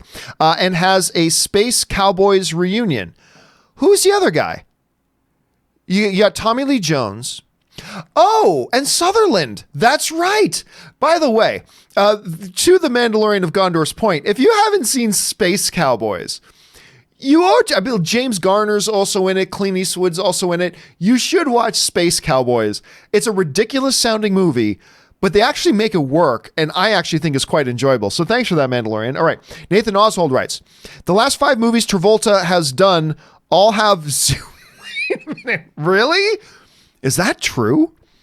The last 5, like I know of 1 or 2 of them, but the last 5 movies Travolta has done all have 0% on Rotten Tomatoes? Okay, can you do me a favor, Nathan? I mean, you don't have to do this, but I would be greatly appreciative. Could you email me at john@thejohncampeashow.com. If you could email me with the list of those movies, that would be because that's a fun piece of trivia right there. Sad, but fun. Anyway, Noah DeGarmo writes, Rob, who's no longer here, unfortunately, I just learned that you produced the Agent Cody Banks movies. Yes, he did. A lot of people forget that. Robert Meyer Burnett is a producer of credit for both the first two Agent Cody Banks movies. He is, which I thought was pretty cool since I loved those movies as a kid. You know what's funny? As long as I've known Rob, and I've known Rob a long time now, I am still constantly surprised finding out about things he's done and been involved with. Like, obviously, the first thing I was aware with him was Free Enterprise, the movie, the feature film that he directed with William Shatner. Obviously, that was the first thing that came. But it wasn't until after he started doing the John Campea Show with me, because I'd been working with him for years before that, but it wasn't until after we were doing the John Campea Show together that I found out about Agent Cody Banks. And it's like, really? And then I went, like, holy crap, you are the producer of Agent Cody Banks. And then I found out about his Warner Brothers deal. And then it was only recently that I found out about his Saturn Awards. It's like, yeah, I'm always finding out new surprising things about Robert Meyer Burnett. Luke1234 writes, how many years did you play hockey? I want to say 10, like in organized leagues.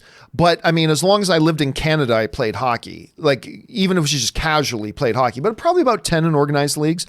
David Tapia writes, with Ann Sarnoff taking over Sujihara's job, when can we reasonably expect to see her influence the film division, namely DC Films, Suicide Squad 2? I don't think we're going to see much influence. As far as the DC stuff goes, her best bet right now, think of it this way. Imagine the MCU and a new Alan Horn takes over. Now, Alan Horn has been the guy to facilitate everything that's happened with the MCU, but it's also had Kevin Feige there being the hands-on person guiding the MCU, right? Alan Horn is there to give Kevin Feige all of his approvals, to say what can and can't happen, to shepherd all of that stuff. But the hands-on person really directing the MCU has been Kevin Feige. Walter Hamada right now is that person for the DCEU. So I don't expect to see much influence at all because, yes, she will now become the person that Walter Hamada probably has to answer to and report to and all that kind of stuff and get overall direction. But really, Walter Hamada is the guy who is the most hands-on steering this thing right now. So I honestly don't think we're going to see much influence one way or the other. They've already got his direction going, and unless she decides to fire him and install a new overseer, that would be a pretty big influence. But other than that, I don't think we're going to see much. All right, ZMG Ruler writes, what do you call a male pregnancy? A dad joke. Bum. Superman Steve writes, John, I just wanted to say thank you so much for your show. I really hope that you use the original theme music for Mortal Kombat. Absolutely love that. Well, first of all, Superman Steve, thank you for being here and being, number one, a member of the film fan community here. And thank you for supporting the channel, dude. So that's my pleasure. And look, let's be clear. I do not think for a second that they will actually use the original Mortal Kombat soundtrack music for the new Mortal Kombat. I don't think for a second that they're going to do that. I'm just saying I would love it if they did. Du hast. Like, I would love it. Juke Joy Jezebel. Come on. I would love that soundtrack is awesome. The original Mortal Kombat movie soundtrack is awesome. So I don't think they're going to do it, just to be clear. I'm not saying they're going to use it. I don't think they will in any universe. I'm just saying I would be a one happy dude, Superman Steve. I would be one happy dude if they did. All right. Artur Mansouri writes, thoughts on Judgment Night with Emilio Estevez? I always liked it. And it's also got Gwen Stacy's dad from the Amazing Spider-Man films. Why am I forgetting the comedian's name? Anyway, yeah, he was in that as well, if I'm not mistaken. I like Judgment Night. I thought it was a good film. Nosferatu writes, remember Sony said Venom was in the same reality, but not in the same universe as the MCU. What is the difference between a character being in the same reality versus the same universe? Well, it wasn't just Sony that said that. As a matter of fact, it wasn't Sony. It was Amy Pascal as a producer, and it was Kevin Feige sitting there. And she said, Venom is in the same reality, but not in the same universe. To which Kevin Feige replied, that's the perfect answer. So it was really both Amy Pascal and Kevin Feige said that. What it means is anybody's guess. Like, I remember Nosferatu when that first happened. We were all talking about it on our shows about like, okay, well, let's start picking that apart. What does that mean? Don't know. No idea what that means. Because how are you part of the same reality but not in the same universe? Like, you either are or you aren't. Is that like a multiverse sort of idea? Did maybe Marvel at some point have a grander plan? Did Marvel and Sony maybe at some point have a bigger idea about how they could incorporate everything all together? We don't know. That was never specified. That they never really clarified what they meant by that. What it did do was offer us a little nugget of something to theorize over and debate over for years, which we have. And clearly we are still talking about, obviously. But honestly, what did that really mean? They've never clarified. So anything I could say would just be speculation on my part. But regardless of what it was, it's all meaningless now because the deal between Marvel and Sony, Disney ended it. So who knows what they meant from there. But I remember we talked an awful lot about that point and none of us came up with any answers. I don't think anybody ever gave a clear, concise answer. Nobody official ever gave any clear, concise answer as to what that actually meant. And I think that was by design. I think they wanted to purposely keep it ambiguous. They didn't want it to become a commonly known thing. I think they wanted to have everybody debating over that, so they stopped asking the questions, right? So I think it was ambiguous, and I think it was ambiguous on purpose, dude. All right, Nathan Oswald writes, hard to believe Eddie Murphy was only 21 in 48 hours. Was he really? I didn't realize that. I mean, he was young in 24 hours, but I didn't realize he was only 21 years old. That's interesting. All right, SC writes, hello, John, Chris, and Rob. I will be visiting LA for the first time next week. Enjoy yourself, dude. I remember my first trip to LA. I loved it. Any suggestions on which places to visit, areas to avoid? I get asked that question all the time. Basically, you got to visit Hollywood. Go to the Hollywood and Highlands Center. Stand in front of the Chinese theater. If you can get a ticket to go into the Chinese theater, do that at least once. See the Walk of Fame, all that kind of stuff. Other than that, there's a million things to do in this town. But the first thing I usually do when I have a friend come visit, the first thing I'll usually do is take them right down into Hollywood and take them onto Sunset Boulevard, see the Hollywood Highlands Center, stand in front of the Chinese theater, walk across the street, stand in front of I don't even know what they call it. Is it the Dolby Cinema still? I don't know. Stand in front of the Dolby Cinema where they have where the Academy Awards are held. Say, this is where the Academy Awards are. When you see the stars walking up that grand set of stairs to go into the Academy Awards, these are the stairs. You're standing on them right now. This is it. Like, I like to take them there because there's a lot of Hollywood history there. So other than that, a billion things you could do. Maybe even go down out to Santa Monica. It's a little bit of a drive, but go out to the Santa Monica Pier. That's always fun too. But whatever you do, man, just have a good time, my friend. All right. Christopher Benson writes, whatever happened to Hilary Swank? After giving 2 Oscar-winning performances, I thought she'd have a more profound career. What gives? Who knows? By the way, Hilary Swank did. All you got to do is bring up her IMDb page. She stayed busy. And as a matter of fact, we were just talking about this. She just did that Netflix movie, I Am Mother, which a bunch of you guys recommended to me to check out. And I did. And it's not bad. It's not a bad little sci-fi film. So she's in that as well. But look, there are a lot of Academy Award winners who do things for a while and then they peter. Like, this is what happens to a lot of people's careers. Look at Cuba Gooding Jr. Cuba Gooding Jr. won an Academy Award. What's he doing these days? I mean, not a lot. But that happens. And by the way, maybe she didn't want to work as much. Maybe she's like, hey, I made all the money in the world. I've got 2 Academy Awards. I've got this. I've got that. I don't want to work all that much. And I just want to do these other. I mean, who knows, really? But by the way, she also starred in my favorite Christopher Nolan movie, Insomnia. I love Insomnia. Love that film. A lot of people forget she's in that with Robin Williams and Al Pacino. She's great in that too. But again, the most recent thing I saw, and other than that, just check out her IMDb, man. She stays active, just not as active as she used to. All right.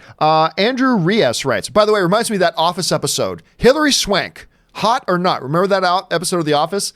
That the whole thing was just about her? And they concluded that Hilary Swank is hot. That was their final thing. Andrew Riaz writes, AMC 16 is the theater I grew up with, but I moved to San Diego a couple of years ago. Been waiting for an upcoming movie to watch it in again after all these years. I'm thinking maybe Joker. What do you think? Let me try that again. AMC 16 is the theater I grew up at. That's the theater that I live right beside. But I moved to San Diego a couple of years ago. Been waiting for an upcoming movie to watch it in again. Are you talking about going back to the AMC Burbank 16 to watch it again? I'm not quite sure. I'm thinking maybe Joker. What do you think? I mean, Joker sounds as good as anything. I mean, it depends. Like, when I think about my favorite movie theaters and movies, I'm going to want to go to my favorite theater to watch. Usually it's bigger scale, like epic scale stuff, whether it's a big war movie or a big sci-fi movie or a big comic book film. The Joker, it doesn't strike me as the type of movie you have to see in your favorite theater. But I mean, why not? If you're just looking for an excuse to go back to the 16 to watch a great movie, Joker sounds like a good one to me, my friend. It sounds like a good one to me. And I love San Diego. Ann and I actually go down to San Diego about twice a year other than Comic-Con just to go spend the weekend there. We really love San Diego.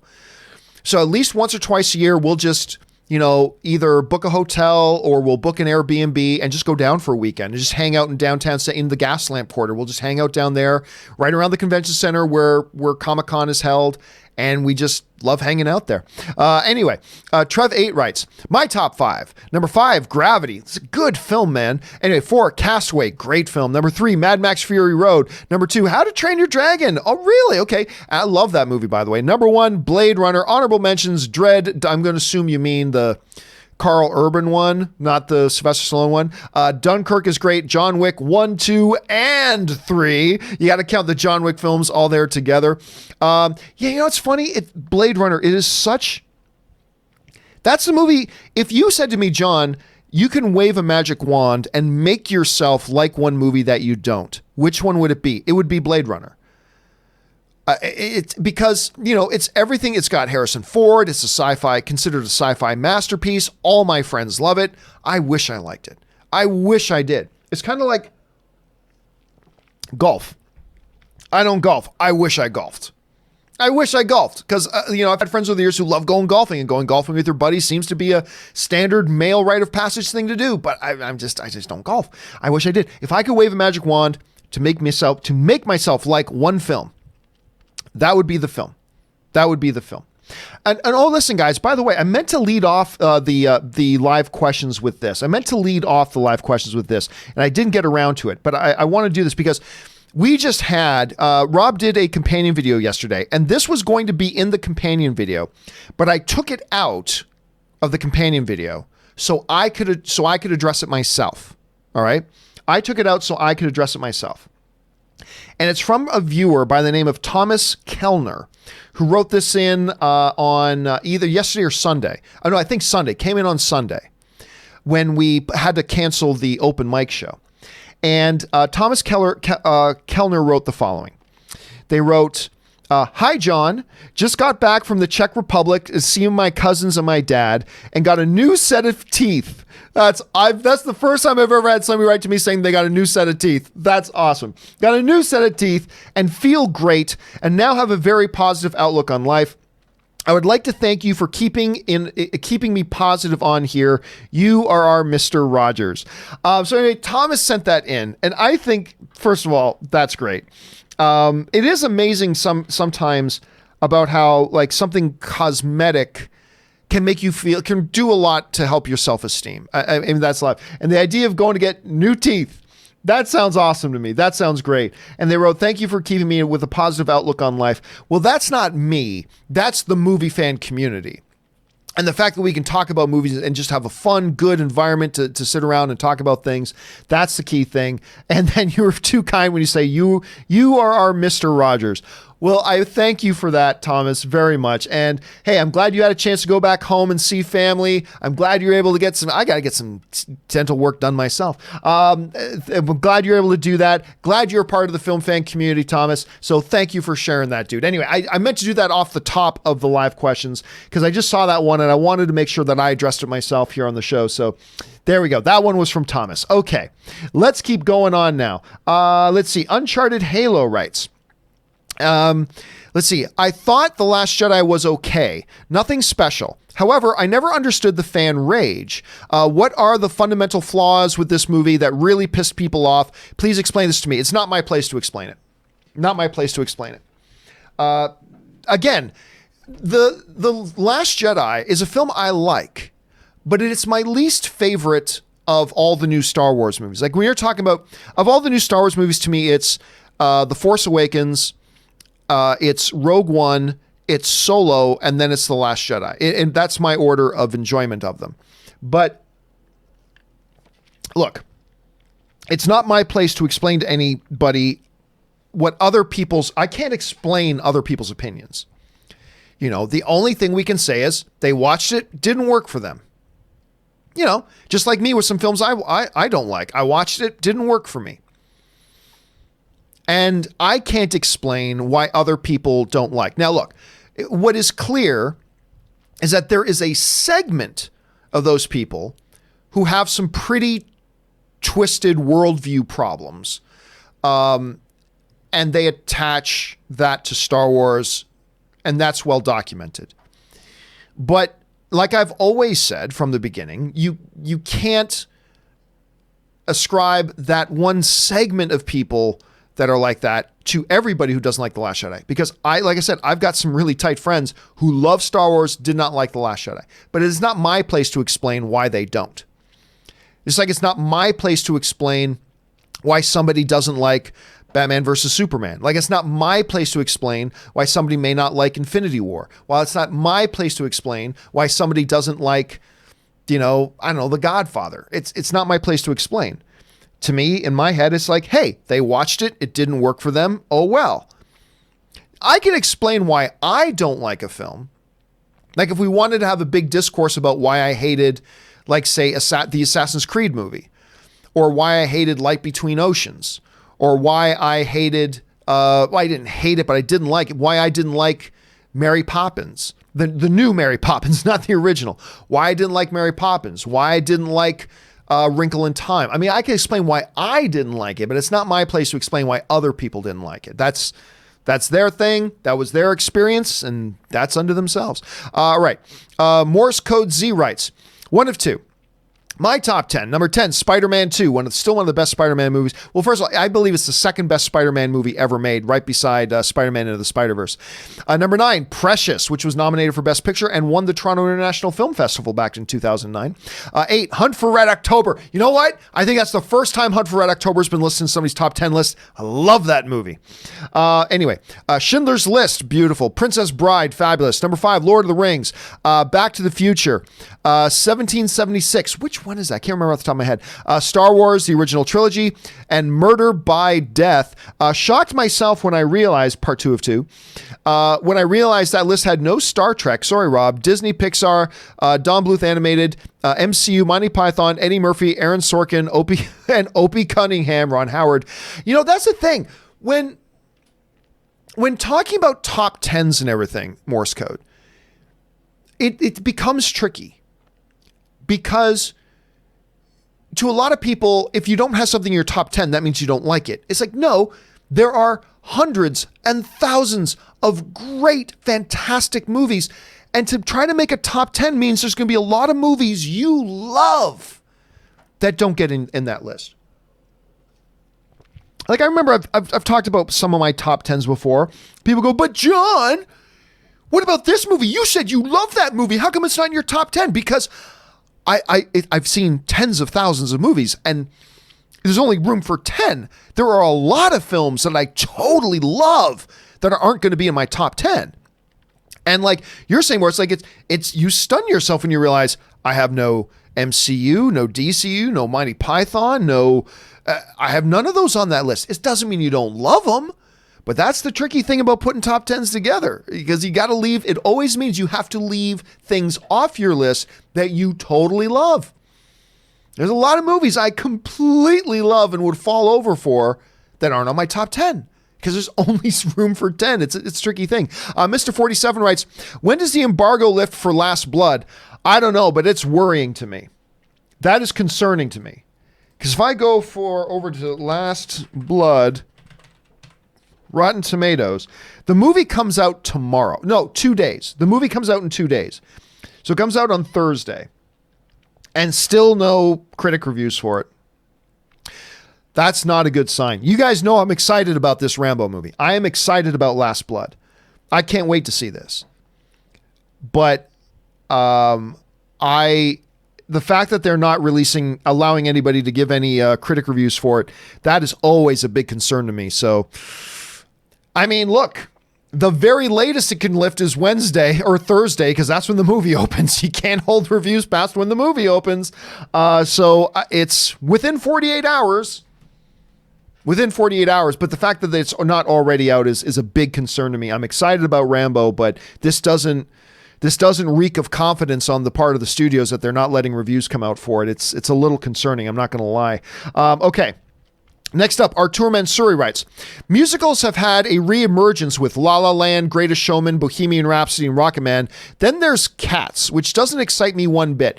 First, I'd be hesitant to say musicals have had a big resurgence, because when you understand like 500 movies come out a year, and it's like, oh, okay, well, we just listed, La La Land, Greatest Showman, Bohemian Rhapsody, Rocketman. Okay, we just listed 4 that have come out in the last 3 or 4 years. That's not a lot, but still. Cats, though, remember, there's a reason Cats is like one of the most celebrated and award-winning Broadway musicals of all time.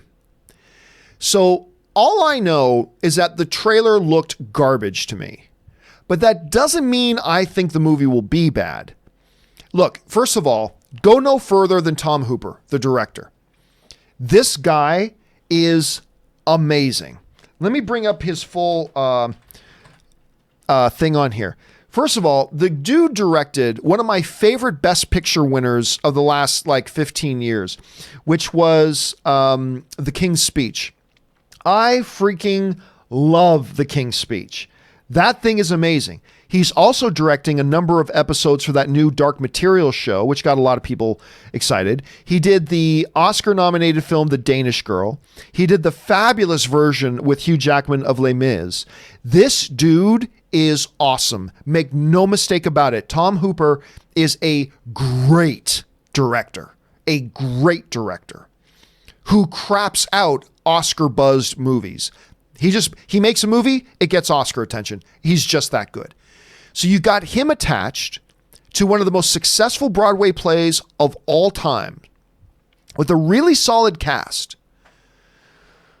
The trailer looks like ass. The trailer looks terrible, but I have very little doubt that this movie will be great. I have almost no doubt that this movie will probably be great. If for no other reason, the guy telling the story, Tom Hooper, is one of the best in the business right now. But because the trailer is bad, it's difficult for me as well to get too terribly excited about it. I need to see a better trailer. But, it's funny. I expect this movie's going to be really good, but I don't have a lot of excitement for it right now because the trailer is such ass. It's a weird position to be in. Morse Code writes, 3 of 3. Oh, I didn't realize there were 3 Morse. Tom Hanks, or Hanks/Selleck, 80s coming of age. Oh, you're talking about the things that didn't make your list. 80s coming of age films. Potter, Jim Henson, the Marshall siblings. Yep. Black and white holiday films. At least not this week. Yeah. It just goes back to that thing we were talking about, right? It's just like the fact that there are tens of thousands, but you got a list of 10. And it always means that some films that you may consider lifelong favorites of yours won't be on the list because there's just not room for it. It's just one of those crazy things. Kevin Lewis writes, which biopic would each panelist be most interested in? Ozzy Osbourne, Alice Cooper, Led Zeppelin, Kiss, Guns N' Roses, Pink Floyd. I don't think any of them really have any particularly interesting stories. Alice Cooper's an interesting one. I've met Alice Cooper before, by the way. That would be, I gotta say, probably, because remember, you're not asking me which one of these is the best music act. No, you're asking which one would make the most interesting biopic. I'd probably go toward Led Zeppelin. I think maybe Led Zeppelin with an honorable mention to Alice Cooper might make for interest. I don't have a lot of interest in Pink Floyd, Guns N' Roses. I don't think there's very interesting stories to tell there, but I think there are definitely some interesting stories with Alice Cooper, and maybe Led Zeppelin is one I'd be interested in. So those are the ones I would go with. Kevin Lewis also writes, Robert Meyer Burnett, Chris, number of Maple Leaf shirts John owns, 0 to 3, 4 to 7, 7+. If you include like just Canadian shirts, like of Canada plus shirts that are the Toronto Maple Leafs, the actual answer is 4 to 7. The actual number of Toronto Maple Leaf shirts I own are 0 to 3. I've got 3 of them. But if you include all the ones with just a maple leaf on them, the answer is 4 to 7. Anyway, Devilman writes, 1 of 2. John, my top 10 movies are 1, Fellowship of the Ring, 2, Fight Club, 3, Interview with a Vampire, number 4, Taxi Driver, one of the Scorsese greats, number 5, Gladiator, Strength and Honor, number 6, Castaway, love that Tom Hanks film, number 7, American Psycho, I assume you mean the one with Christian Bale, number 8, Bourne Identity, number 9, The Dark Knight, and 10, American History X, the movie that introduced us all to the term of Kirby. We learned what a Kirby is, and we all wish we didn't know what it was. Yeah, that's great. One of Ed Norton Jr.'s great performances, by the way, American Psycho, and all that kind of stuff. And to me, I actually, when we're talking about Lord of the Rings and Star Wars, I don't count them as individual films. Like, I count Lord of the Rings, not including The Hobbit, just the original trilogy. I count that as one thing. And I count Star Wars, the original trilogy, as one thing myself. So I just kind of break it down that way. So anyway, good list, Devilman. I like that. I like that you got American History X on there. Tom Wyenberg writes, I thought Battle of Big Rock was really cool, but the best part were the credit scenes. They actually made me excited for Jurassic World 3, and I hated number 2. See, that's the funny thing about that Battle of Big Rock, which we talked about yesterday. It's that new Jurassic World short film that they put out, actually directed by the director. And it's great for a short film. For a short film with the visual effects, it's great. But the interesting thing, what really set the stage was those post-credits. It's now like the world's just got to get used to the fact that dinosaurs are now a part of the world again.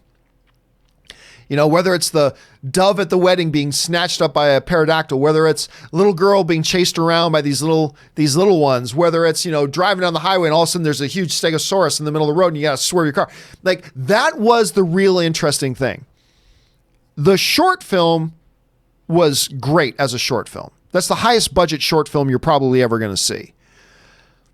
But the more interesting thing was those post-credits, because again, it set up that world. And it's funny you mentioned that, Tom, because Aaron said the exact same thing. It's like, I didn't even watch Jurassic World Fallen Kingdom. I didn't even watch that.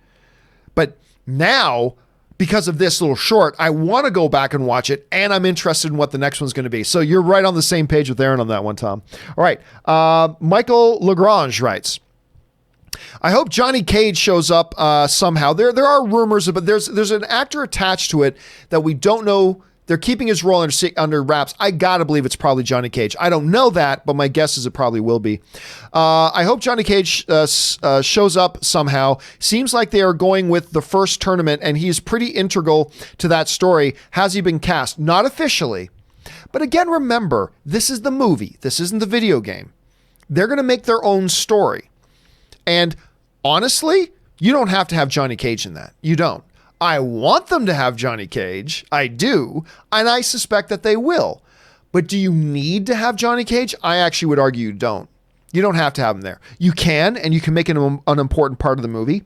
But can you tell a Mortal Kombat story without Johnny Cage? Understanding that this isn't the video game, this is the movie. Can you make it without him? Yep. Yeah, you totally can. You can. But I believe he will be in there. I just don't know who it is yet. Like I said, there's a couple of cast people that are on the list for the movie that they have not said who it is they're playing. Who it is they're playing. But that doesn't mean they're not going to be there, because I think they are. All right. Kevin Lewis writes, why 5 years and not weeks or months for the blip? So Marvel can fast track Kate Bishop, Monica Rambeau, and other kids for Young Avengers? No, I just think, look, I think the idea with the blip or the decimation or the snap or whatever it is because the main thing to me is If it's 5 weeks, then it's just something terrible that happened that then instantly got undone.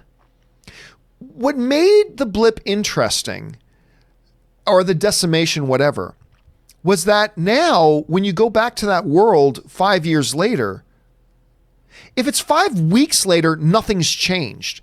Everybody's just in that initial shock of, oh, what the hell just happened? What's going on? And probably still have hope that can be quickly undone and all that kind of stuff. But by fast forwarding 5 years, now you have to put the world in a state that the world has, number one, had to deal with the tragedy. And number two, is in a position now that it's kind of moved on from it and trying to acclimate to what is the new reality like. If you just did 5 weeks, then you don't have any of that. You still just have everybody in a fog. Like, what the hell just happened? Oh, okay, it's all fixed now.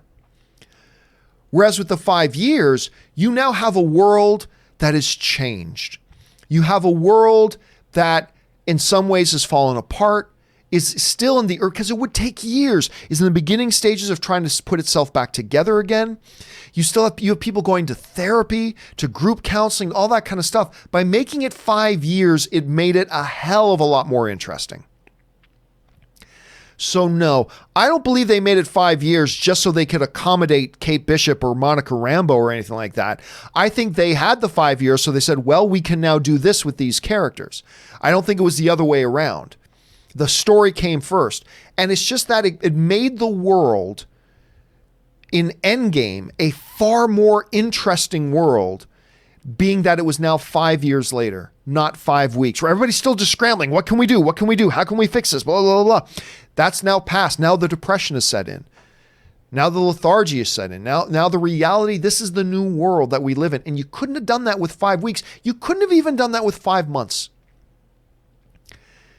So again, I think they made the decision 5 years because that's what was best for the story. But knowing that's what they were going to do, it accommodated things like Monica Rambeau, but they didn't do it because of Monica Rambeau. No, you don't do something that significant to your overall universe just to make room for one or two characters. You don't do that.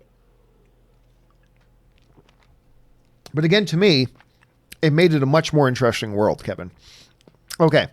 Toonie2 writes, I'm still confused. Is the new Suicide Squad movie a sequel or its own thing? I think the answer is both. My friend Brian Taylor, who was one of the directors, along with his partner there, was one of the directors of the two Crank movies, and he's also was the director of the show Happy that everybody loves so much. My buddy Brian, he once talked about, he coined the first time I ever heard anybody use the phrase, to me, I think he coined it. He used the term requel, a requel, when talking about that he did actually Ghost Rider, the second Ghost Rider movie, which was funny because it was supposed to be a reboot, but then they got Nicolas Cage back. And I'm like, well, how's it a reboot if you're just getting Nicolas Cage back? He goes, well, we're kind of thinking of it as a requel. I would kind of look at Suicide Squad as a requel because clearly they're bringing tons of the same cast back.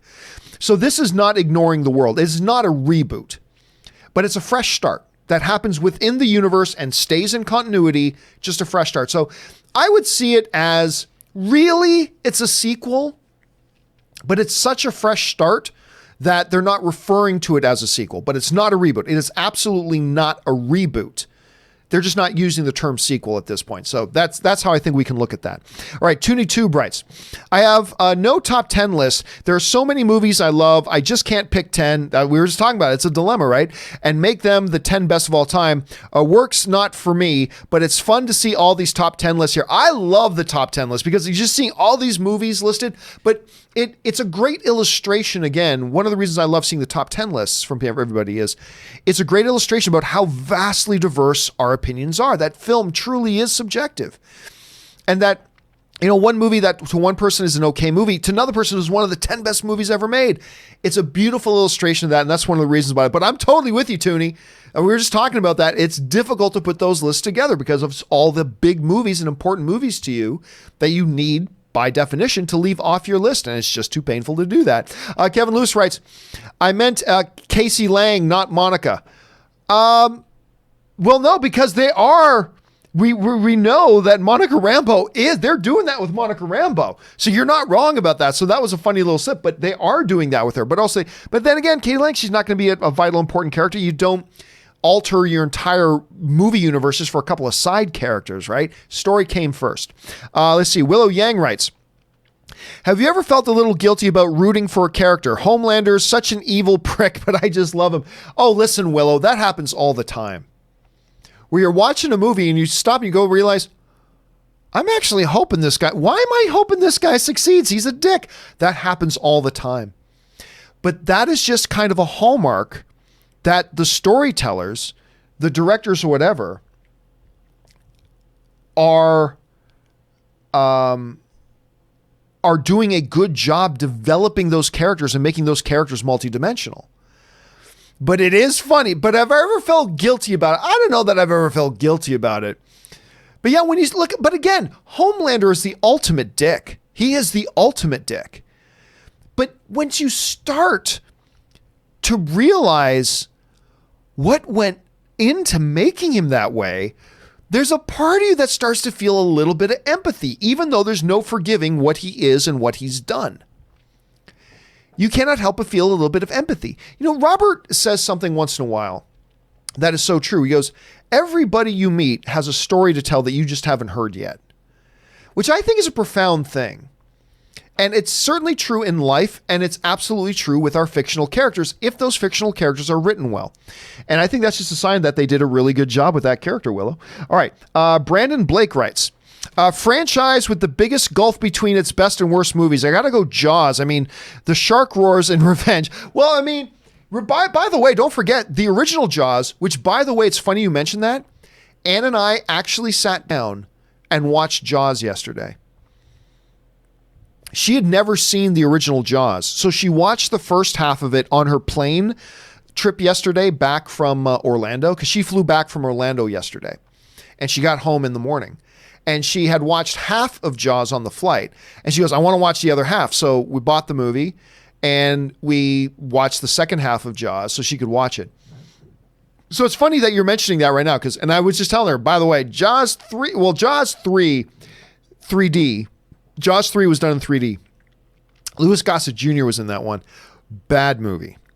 But Jaws, The Revenge, the one with Michael Caine, is so bad. It's just almost unspeakable. But I'll say this. The roars don't make the movie bad. That's just a bad thing. But don't forget, the shark roared in Jaws 1 as well. Don't forget that. And sharks don't roar.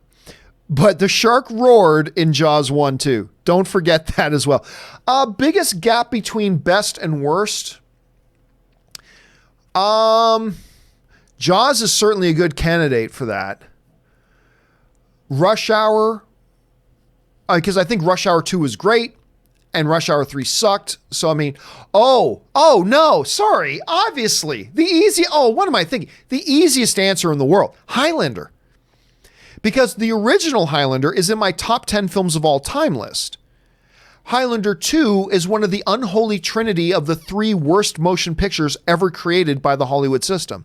So yes, the answer for me is easy, Brandon. Although your Jaws one's a good one, I got to go with the Highlander franchise. All right, Sheepdog writes, which do you like more, NFL or NBA? NFL, that's easy. And I like NHL better than both, but I like the NBA. I'll particularly I pay close attention when like one of my favorite teams are playing and when we get to the playoffs. But NFL, I could watch any game, anytime, and be totally zoned in. Like, for example, neither the Cleveland Browns nor the New York Jets are among anywhere near my favorite teams in the NFL. But Ann and I were out for dinner last night, and we ended up in a cheesecake factory in Glendale. And we went into that restaurant, even though there was a bunch of other restaurants around, because we knew the football game would be on the TV, and I'm going to watch the football game. So yeah, easily NFL for me. Brandon Blake writes, top guilty pleasure films, all Van Damme movies. Hey, listen, I don't consider Van Damme movies guilty pleasures. I just think they're decent for what they are. I mean, Bloodsport, man. Kumite. I mean, Kickboxer. The one where he's the cop in the hockey arena. I keep forgetting the name. What, Sudden Death? Is that what that one's called? Anyway, I just legit kind of like those ones myself personally, Brandon. All right, Brandon also writes, Kripke needs to put Mark Sheppard in at least one scene of The Boys Season 2 just so he can say, hello, boys. He had Bobby in there already. Was Bobby in The Boys? Who was he in The Boys? I'm trying to remember that. Anyway, for those of you who don't know, Mark Sheppard, and you remember earlier we were talking about Battlestar Galactica? Mark Sheppard was also in... It's really the first place that I really took notice of the actor Mark Sheppard. He was in Ronald Moore's Battlestar Galactica. I loved him in that. But then he became one of my all-time favorite television characters, Crowley, the King of Hell, in Supernatural for many seasons. And I love him in that. Some of you might recognize him as well. He was in the pilot episode of Firefly. He was in the pilot just for a short time, but he was in the pilot episode of Firefly.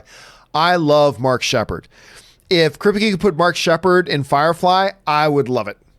I would love it. Or it could put him in The Boys. I would totally eat it up because I love Mark Sheppard. Anyway, Amin writes, Knives Out, quick review from Tiff. Absolutely loved it. Great story, great characters, especially their dynamics with each other. Was laughing pretty hard throughout the film, so was the audience. Craig's character is a bit too over the top, but it still works. Highly recommend. And that's what we keep hearing. I'm glad you had a chance to see it, Amin. That is great. So let me just pull up Knives Out. Now, the last I checked, it was sitting at about 50 reviews, and it was at 100%. So now it's not going to stay at 100%. Just be clear. It very hardly ever happens. So it's not going to stay at 100%. So where is it at right now? It has now fallen. Ladies and gentlemen, Knives Out has now fallen.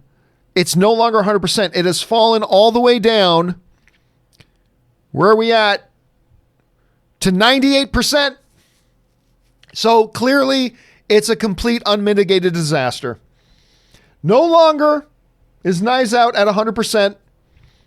We had 6 more reviews added. I guess one of them must have been negative. So the first negative review for Knives Out has come in and has now fallen all the way down to 98%. Obviously, the film is now a disaster. Anyway, I'm glad you had a chance to see it, man. I'm glad you enjoyed it. I cannot wait to watch Knives Out. I cannot wait to watch that movie. Okay, next up, Hector Figueroa writes, Secret Wars or Avengers versus X-Men? I have no interest in Avengers versus X-Men. None. Zero. So, and by the way, even if they call it Secret Wars, remember this, it's not really going to be Secret Wars. Just like the way they called Age of Ultron wasn't really Age of Ultron. Just like Days of Future Past was not really Days of Future Past. Just like Civil War wasn't really Civil War. I mean, they'll maybe give it a name of a storyline from the comics, but they won't stick very closely to it. They never have. So they could go. I wouldn't be surprised if they borrow a lot of stuff from Secret Wars and maybe even call it Secret Wars, but I have no interest in X-Men versus Avengers, and I don't think they're going to go that route. I really don't. Evelyn writes, in the companion video, Rob mentioned that he has never seen an episode of Friends. Is there any other popular show you guys have not seen an episode of? Well, I mean, one of the big popular shows a lot of people, particularly who watch this show, really enjoy is How I Met Your Mother. And I've only ever seen 2 or 3 episodes of it. But I can't say I never saw an episode of it. So I'm trying to think of one that I never even saw, a show that's super popular that I never even saw a single episode of. I can't think of one off the top of my head. I honestly can't. I cannot think of one off the top of my head. One that is super majorly loved by everybody, and I didn't even see a single episode. I might have to get back to you on that one, Evelyn, but I can't think of one. Seriously, like there are things like Big Bang Theory. I don't watch Big Bang Theory because I saw 3 or 4 episodes of it and I never thought it was any good, to be honest with you. I saw a couple of episodes of How You Met Your Mother, and it's not that I thought it was bad, it just didn't click for me, so I never really went back to it or spent any more time with it.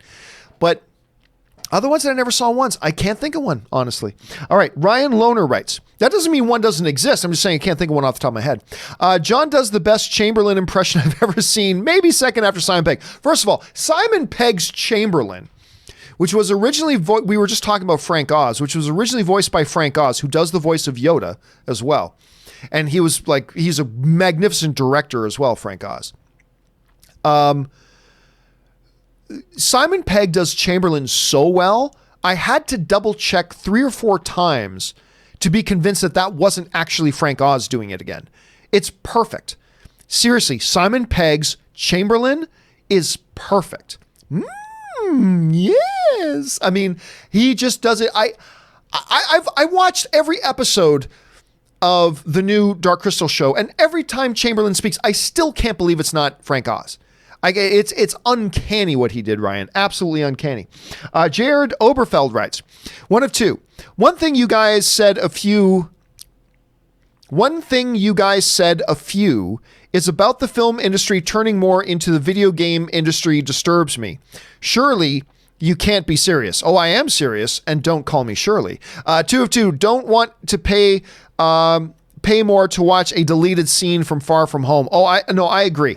And that is why, look, I loved Endgame, but this whole re-release nonsense bullshit they pulled was stupid. And then Far From Home, oh, the re-release was 7 extra minutes, everybody. Bullshit. I believe this, and I really enjoyed Far From Home, but we as film fans need to put our foot down and say, F you studios trying to put out, and by the way, you can't blame Marvel for the Endgame one, but the Spider-Man Far From Home one, that wasn't Marvel, that was Sony. And we got to say to all these studios, F you, we are not going to pay our money and go do that. Because if we do support these things, then they're going to start happening all the time. They're going to get you to pay your money to come see the movie once. And then 3 weeks later, oh, now, starting this Saturday, everybody, the Gooby Goobies, let's just say that's the name of the movie, the Gooby Goobies is being re-released. What are you talking about re-released? You're still in theaters. It's being re-released with 4 extra seconds of footage. You haven't seen the true Gooby Goobies unless you see the one with the 4 extra seconds, everybody. Don't you want to come back to the movie theater now? I guarantee you it's going to start happening all the time unless we as film fans put our collective foot down and say, screw you, studios and distributors. We are not going to support this BS. We pay to go see the movie. Show us the full damn movie. You got some extra stuff? I'll get it on the home video release if I want to buy it. But this whole, I'm telling you guys, everybody doesn't believe me, but I'm telling you, if we support these BS re-release, and I'm not talking about a real re-release, like a movie that's been out of theater for a year or 10 years or 15 years, and now they're putting it specially back into theaters. Those are different events. But when a movie is still in its theatrical run, it's still in theaters. It hasn't left theaters. Its theatrical run has not finished. And then saying, oh, guys, yeah, this Spider-Man Far From Home, you didn't see the full movie. Now you got to come back again and pay again, even though you just saw it 2 weeks ago. You need to come back again to see it with the full 4 extra minutes, or else you're missing out. You don't want FOMO, do you? Like, if we don't put our foot down on that, that is going to become an epidemic. I'm telling you right now, it is. And right now, these studios and distributors are testing. They're dipping their toes in the water. They're testing how much will these suckers let us get away with it. They think we're suckers. They're saying, how much will they let us get away with? And they're going to push it and push it and push it. And we cannot support this garbage. Don't go. When they do this bullshit, don't go. If you were planning on going to see the movie again anyway in theaters, that's a different story. But if you say, hey, I saw Spider-Man Far From Home twice, that was great. I'll get it again when it comes out on home video. But then they re-release it with 5 extra minutes of footage. Don't be their sucker. Don't be their sucker. Because if you do, more studios are going to do it. And we gotta collectively stand up to this and not allow them to do this crap. Anyway, King T'Challa writes, every time I say I don't like Thor 3, people get offended. The other MCU films don't get the same nasty reaction. Is Thor 3 the Holy Grail now? LOL. No, I don't think Thor 3 is the Holy Grail at all. But look, it's just here's one of the problems with us as film fans, and we are all guilty of this, all right? And I just think it's important that we're aware of it. We have, not always, but we have this nasty tendency to think our opinion embodies who we are.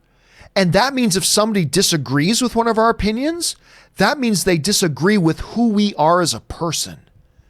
Like, some people tie their identity so up to that like, I like movie A. And if somebody says they think movie A is dumb, they don't just take that as an attack on that movie. They take it as an attack on them and their opinion. And if you don't believe me, just go to any movie chat forum anywhere in the world. Right? Now, for the most part, somebody comes to me and say, man, I hated the original Star Wars trilogy. They'd be like, oh man, that sucks that you hated it. Oh, well, whatever. But what a lot of people do, and what I have done myself in the past, and what you have done, I guarantee it, it's like, okay, I love Lord of the Rings. And we're so weak-minded sometimes that we wrap our identity up in that opinion. And if somebody says, I think Lord of the Rings sucks, our internal reaction to that is that person is saying our opinion sucks. And that's not what they're saying at all. They're just saying, well, I looked at that movie, I thought the movie sucked. They're not saying, I think your opinion sucks. They're just saying, I thought the movie sucks. And it's okay if we have different opinions. But that happens all the time, man. It happens all the time. Believe me when I tell you, it's not unique to Thor 3. That some people just don't know how to interpret that right. Like, it's okay if you don't like Thor 3. Now, I'll be honest with you, King. Do I feel a little bit surprised when I hear somebody say they don't like Thor 3? Yeah, because I think it's completely delightful. But I don't take it as an attack on my opinion or my person at all. You watch it, you didn't like it, no big deal. But I think the thing about Thor 3 is it just made everybody laugh so much that they become especially attached to it. I don't think you're going to find a lot of people. You'll find some. I don't think you're going to find a lot of people that will say they think Thor 3 is the best movie of the MCU. But it was a very entertaining movie to a lot of people. And when you're really entertained by something and makes you laugh a lot, you get particularly connected to it. But again, it's our human tendency. When we hear somebody say they don't like something we like, we take that subconsciously or consciously as you attacking my opinion of that. And that's not what's happening. Right? So it's a strange thing, King. It's a strange phenomena, but I wouldn't worry about it too much. I wouldn't worry about it too much. All right. Razor's Edge Frisbee writes, Midsommar, we're the weirdest horror movie of the year. The Lighthouse. Hold my beer. Is what again, here's the strange and awesome thing about The Lighthouse. We don't know that this is a horror movie. We don't know that this is a thriller. We don't know if this is just a weird sub-noir kind of alt genre thing. We just don't know what this movie is at all. It's got a couple of crazy ass weird looking trailers that I can't wait to see, but I don't know if I call it a horror movie yet. Maybe it is, maybe it isn't. But yeah, if you're just talking about one looks strange, we're the strangest looking movie of the year. Hold my beer. You're right. I'm fascinated to see what this Lighthouse movie is going to be about, man. All right. Min Tran writes, one of two. I like to recommend the new Netflix show Unbelievable. Half of the show is about the fallout when the police doesn't believe a girl about her sexual assault, and the other half is about the police in another state investigating the case. It stars Caitlin Dever. Wait, that sounds, I gotta tell you what, that sounds pretty cool. Hold on, let me look this up. Unbelievable. Netflix, IMDb. I just want to see what this is about here. So, oh my God, speaking of like weird, great horror movies, it's got Toni Collette in it. Woo! Okay, if it's got Toni Collette, I'm already on board. And of course, Caitlin Dever is this girl from my favorite film of the year, Booksmart. I didn't even know about it, but if you got Toni Collette and the girl from Booksmart, you got me. Okay, Min. Sold. I'm going to check it out. That's enough. I never even heard of this show. Well done, Netflix, letting people know about your shows. Well done. I didn't even know about this show. You damn right I'm going to check this thing out. That sounds unbelievable. Thanks for the recommendation, man. I appreciate that. All right. Where are we at? Razor's Edge Frisbee writes, John, I saw a couple of cannibals eating a clown, and one of them turned to the other and said, does this taste funny to you? That one I've heard before, Razor's Edge. Does this taste funny to you? Ben Rayner writes, which superhero hits the most home runs? Batman. Oh, guys, Batman. Slim Trav, I thought you were asking a serious question. Hey, who hits more home runs, the Hulk or the Superman? Batman, I get it. All right, Slim Trav writes, unpopular opinion, but Marvel should have gotten Martin Lawrence to reprise his role from the from the film Black Knight for the Eternals. What the hell, Feige? Obviously, Slim is being facetious. Obviously, Slim is being a little bit facetious. Oh, dude. Slim, why, man? Why'd you make me think of that Black Knight movie? I had successfully purged that one from the memory banks, and now you put it back in. Connor Farley writes, with my $5, in the words of Tom Haverford and Donna from Parks and Rec, treat yourself. By the way, some of the best stuff on Parks and Rec is their treat yourself days. Also thrilled to have joined the Patreon/Discord community.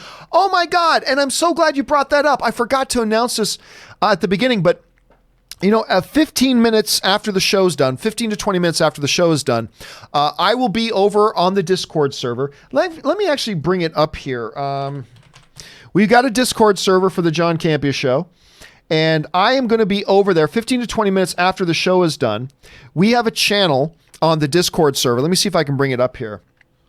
We have a Discord server simply called questions, not questions for the show. It's you can see there at the bottom, the John Campea post-show chat.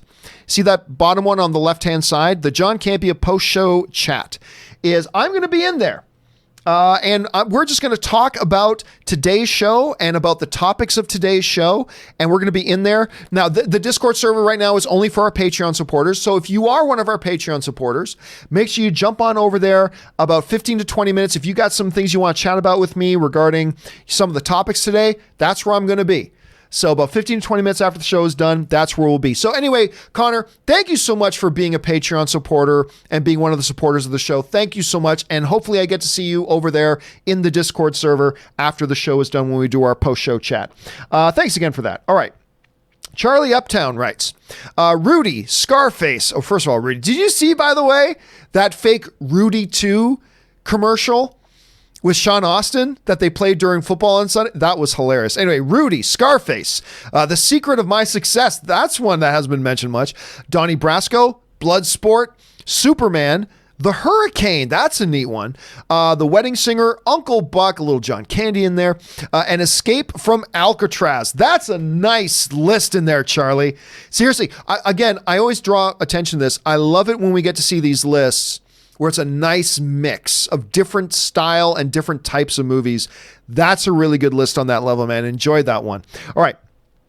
Thomas Kellner writes, hey, John, I would like to thank yourself, Rob, and Aaron for saving the lives of countless amounts of people on a daily basis dealing with mental health, including me. That's Thomas. You're the one who I've read your message off the top, by the way. Oh, maybe you didn't realize I was going to read it. My apologies for that. But anyway, for saving the lives of countless amounts of people on a daily basis dealing with mental health, including me. You guys are fantastic. You guys are a new age Mr. Rogers. Well, again, let me just say what I said before, Thomas. First of all, thank you for saying that. But it is not me that is saving anybody's life. It's movies and the movie fan community. And I just get to be a member of it. But, Thomas, what I've always said before, and it comes up a lot. And first of all, thank you so much. I'm humbled that you would say that. But one of the great things about movies is we as a species are storytellers. We as a species are storytellers. It is telling and listening to stories is in our DNA as a species. And there's a power in stories to make us dream, to make us imagine, to make us think about the things the way we want them to be and the way we fear they'll be, the way we hope they'll be, and in different ways from different perspectives, the way they are. And I've always contended that participating in a great film discussion or watching a great movie is a great way not to distract yourself, but it gives us an oasis. It gives us a temporary break from dealing with the issues that we deal with. It gives us a fresh perspective, refreshes our mind, and then it doesn't fix the problems we face, but it helps gives us a new perspective on the problems that we face and a little bit better able to deal with them. And that's what I love about them. And that's what I love about the movies and what I love about the movie fan community. And so just to be clear, it's not me or Rob doing that. It is all of us together. People who make films, those of us who love them together, who talk about films, all of us together. It's the community that does it. And I'm just totally thrilled and totally thankful to be a part of that community. And I'm totally thrilled that you are part of that community as well, Thomas. So thank you for sharing your thoughts, man. It's really nice to hear. And I'll take comparisons, as misplaced as they may be. I'll take comparisons to Mr. Rogers any day. Anyway, thank you for that, Thomas. I really appreciate that, man. All right. Darth Scorn writes, I'm going through a divorce right now. That sucks, dude. But this show helps me smile. Thank you. Again, that just goes back to everything we were just talking about, right? It's watching a great movie or talking about movies together. Just give us that break. We get to smile, think about some other things, imagine, dream, gain fresh perspective. And again, it doesn't fix the problems we're going through, but it just helps us get a different perspective on, maybe helps us deal with the stuff that we're dealing with. I know that's been true for me, Darth, and I guess the same is true for you. So all well wishes going through that crap, man. I would never wish that on anybody, that you're going through that, but I'm glad that the film fan community can be here to help you get through that as well. So thanks for sharing. That's a lot to share, man. That takes a lot to share that. So thank you for doing that, dude. I appreciate that. All right. James Bonner writes, today I'm going to catch up on some movies, John Wick 3 and Godzilla. Oh, dude, you haven't watched John Wick 3 yet? I'm a little bit jealous because now you get to watch it for the first time. I'm not so thrilled with Godzilla, but Robert Meyer Burnett loves it. First, I'll watch the movie that has a rampaging beast leaving destruction in his wake, and then I'll watch Godzilla. That's a good way to put it, James. And again, I'm a little bit jealous right now. Totally a little bit jealous that you get to watch John Wick Chapter 3 for the first time. That's pretty awesome. Enjoy, man. And I hope you like Godzilla more than I did. I hope you like it more like Robert Meyer Burnett did. And I just didn't work for me. I was excited about it. Did not work for me. But I hope you have a better experience with it than I did. All right. Roke22 writes, one of two. A few years ago, after my doctor's appointment, I messaged my friends that my doctor diagnosed me with danger. Okay, for those of you listening on the podcast version of this, I'll keep reading. I messaged my friends that my doctors diagnosed me with a dangerously low midichlorian count. Some told their minister parents, and they ended up praying for my condition during their Bible studies and Sunday services. Am I going to hell, John? Oh my gosh, that's funny. No, you're not going to hell. First of all, how nice is that? How nice is that? First of all, clearly people didn't get the joke. But how nice is that? That people who didn't get the joke just instantly thought, oh, there's something wrong with Roke? We should pray for him. That's awfully sweet. That is very nice of them. Are you going to hell for that? No, I would feel bad about it. I would feel, not because you got somebody to do something, but because you made somebody worry about you when there was nothing to worry about. But obviously they just didn't get the joke. But anyway, a low midichlorian count. I like it. I think it's funny, Roke. I mean, I don't know about anybody else, but I think it's funny. All right. Sid Vicious writes, should film critics act as talent scouts for directors or just review the damn movie? Reviews nowadays have hot takes on directors and their careers. Well, I mean, look, any film fan, you don't have to have the title film critic in front of you to have hot takes on directors and their careers. We all do. As film fans, that's what we do. We talk about that stuff. Why shouldn't film critics also be a part of that? And no, I don't think film critics should be talent. Look, talking and analyzing and breaking down a movie is a different set of skills from being able to make a good movie. Those are two different things. I mean, I look, I'm not going to lie. I have been hired by studios before, one of which was not Disney. I'll tell you that. But I have been hired by studios before to consult. I've been hired as, I mean, I can't reveal who because of NDAs, but, and I'm not alone. There have been a couple other guys who've done the same thing. I've been hired as a consultant on a couple of occasions to give some input, and they just, they'd bring me in, they'd sit down at a table with me, talk about certain issues or certain scripts or whatever, and just to get my opinion and whatever. And I'd do that for a little bit and then I'd be done. And I can never talk about what those are, obviously, but But for the most part, they're two separate things, but nothing should prohibit. Again, a lot of people forget that film critics are also film fans. And film critics will talk about the same things that film fans talk about. It's just that they do it with a platform. So, yeah, I honestly don't think there's anything different there. I really don't. I don't see it as being any sort of a different thing. Anyway, Belgarath, 1482, sends in a really big super chat. Thank you, Belgarath, for supporting the channel on that level, man. I appreciate that. Just jump on the bandwagon. Just to jump on the bandwagon, I should say. My top 10. I count series as one. I do the same thing. One, Once Upon a Time in China, 1 and 2. Full Metal Jacket. That's the first time that's been mentioned, by the way. Full Metal Jacket, Stargate. I don't think anybody's mentioned the original Stargate before. That's cool. Star Wars episodes 5 and 6. Beetlejuice. Departures. I can't remember which one the Departures is off the top of my head. Fifth Element, Apocalypto, and the Vengeance trilogy. That's like Sympathy for... Yes, anyway, the Sympathy one as well. And Brat 1 and 2. I'm also not familiar with Brat 1 and 2, unless I am and I'm just forgetting it. Let me just look this up here. Let me see. Brat... Again, I'm not familiar with this one. Now, it looks like it's a Russian film of some kind. So maybe that's why I'm not familiar with it. But anyway, got a couple of good first-timers on there. I like that you got Beetlejuice on there. I like that you got Stargate is weird. You don't see that one a lot. You know what's funny? A lot of people today, Belgarath, is when you mention Stargate, they don't think of the movie first. They don't think of James Spader and Kurt Russell.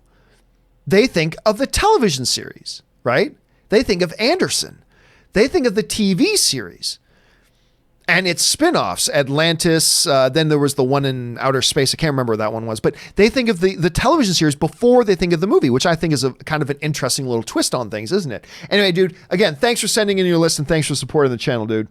All right. Tracy E writes, John, can you explain to me what the hell a Mary Sue is? I'm so tired of hearing it, and no one ever explains clearly what it means. Well, basically, look, what a Mary Sue is theoretically, and a lot of people misuse the term because they either don't understand or they're trying to force something. And Mary Sue is basically a perfect character that can do things perfectly, faces no challenges, and is able to just do everything.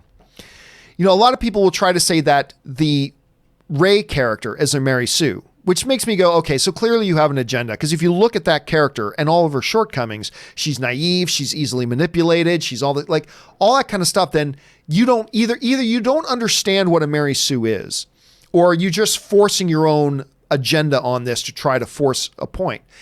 The only true Mary Sue character out there right now, in my opinion, is Dominic Toretto in the Fast and Furious franchise. And look, that might work. That might actually be a good thing because we love the Dominic character. But make no mistake about it, the Dominic character is a true Mary Sue. There is nothing that character can't accomplish. Everything the character says or does in the movies is always the right thing to do and say, and he can always come. He can run into, he could be faced in a dark alleyway against the Incredible Hulk and 6 Incredible Hulk clones, and he'll win that fight. It's the only true Mary Sue character out there. But no, 99% of the time, what I personally find is that when somebody uses the term Mary Sue, they're either demonstrating that they don't actually understand what a Mary Sue is, they don't actually understand the subject matter of the character they're talking about, or they're just trying to force an agenda on something. It's a very, very rare thing that is actually, it's a massively overused term that is rarely properly applied, in my opinion. Now, that doesn't mean that the Dominic Toretto character is good or bad. Me saying that the Rey character in Star Wars is definitely not a Mary Sue, that doesn't mean she's a good character. And that doesn't mean you need to like the character, not at all. It's just saying that she's not a Mary Sue. So it's usually totally misrepresented. Anyway, Casinema Reviews writes, Ryan clearly doesn't care about the backlash. I don't think that's true. I think he can act like he doesn't care about the backlash, but he cares about the backlash. You can't be a human being and have the vitriol stuff that's said about you to that degree and not have it bother you. You can't show that it bothers you, but I'm sure that it does. Raymond Verrata writes, Birds of Prey poster came out. Thoughts? Oh, I haven't seen it. I doubt it's going to change my mind about it. Let's see. Birds of Prey poster. Let's see here. I'll bring it up here so you guys can see it. If I myself can find it. Let me do this. I'll bring it up over here. Here's the Birds of Prey poster. What do I think about it? I'm not sure. Let me see if I can find another version of it.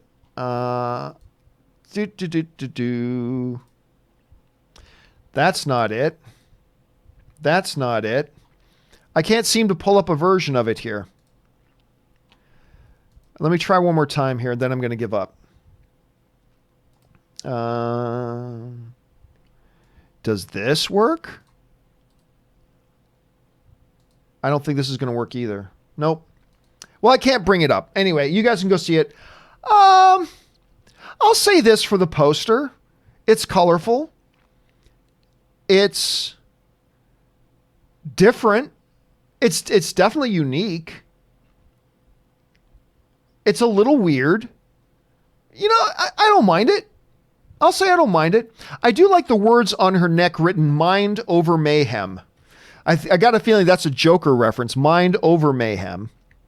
So, yeah, I don't mind it. I don't mind the poster. It's not changing my mind about the movie because it's just a poster, but I don't mind it. Let's see. Heston Roberts writes, do you know Stan Lee's first cameo? Clue, 1989. I'm going to guess it was one of Kevin Smith's movies, but I don't know it off the top of my head. Let's see here. Michael French writes, I would rather see Kevin Feige cameo than RDJ. That's true, but I don't think Kevin Feige would ever put himself in that situation. But I agree. I think I would rather be Kevin Feige, the guy who's actually the architect of the MCU. That would be a more appropriate one. But I don't think he'll ever do it, and I still don't think anybody should. JC Am writes, every team is getting worse, and some way, somehow, the Pats are better. What the fuck? Boring Super Bowl prediction. Pats versus the NFC. Pats win. I can only hope. I mean, they're certainly playing better than I thought because I can't remember the total, but right now they've played 2 games and they've outscored their opponents something like 70-something to 3. Out of 2 games, they've outscored their opponents 70-something to 3. Now, granted, though, one of those teams was the worst team in the NFL right now, the Miami Dolphins. So we'll wait and see. And by the way, the Steelers are 0-2, so we don't know how good they are. So let's see. I think they're playing Buffalo next week. I might be wrong about that, but if they are playing Buffalo, Buffalo's playing some good football, and Buffalo has traditionally given New England some fits. So it'll be interesting to see how New England looks against them next week. All right. Last question. Where are we at here? Last question of the day, guys. Then we got to wrap it up. This one comes to us again from JCM, who writes, Bon Iver at the forum was insane. I don't know what Bon Iver is. Yeah, I don't know what that is, so I'm at a little bit of a loss. Sorry about that. All right, for everybody else, Jesse, Scott Brown, and everybody else all the way down, do not worry. Your questions are getting answered a little bit later today in a companion video. Keep your eyes open for that. You sent in the question. They're going to get answered properly in a video by me. It's going to come a little bit later today, so just keep your eyes open for that. But other than that, guys, that will do it for today's installment of the John Campea Show. We've run all out of time. Guys, thank you so much for being here, being a part of the film fan community. It's always awesome to do this. I love that we get to do this every day. And guys, special thanks to all of you who sent in questions because you gave us great fun stuff to talk about, but also you supported the channel along the way as we did it. And I thank you, and Rob thanks you, and Aaron thanks you, and Chris thanks you, and Ray thanks you, and Jonathan thanks you. And we all thank you for that very, very much. You guys make it possible for us to do this every single day. All right, guys, again, companion video coming again a little bit later. For those of you who are Patreon supporters, don't forget we're going to do a live post chat over on the Discord server starting in about 15 or 20 minutes. I'll be over in there. You guys feel free to go over there and get the conversation started without me, and I'll jump in just as soon as I can. All right, guys, that will do it for me. Thanks a lot for being here. My name is John Campea, and until next time, Bye-bye.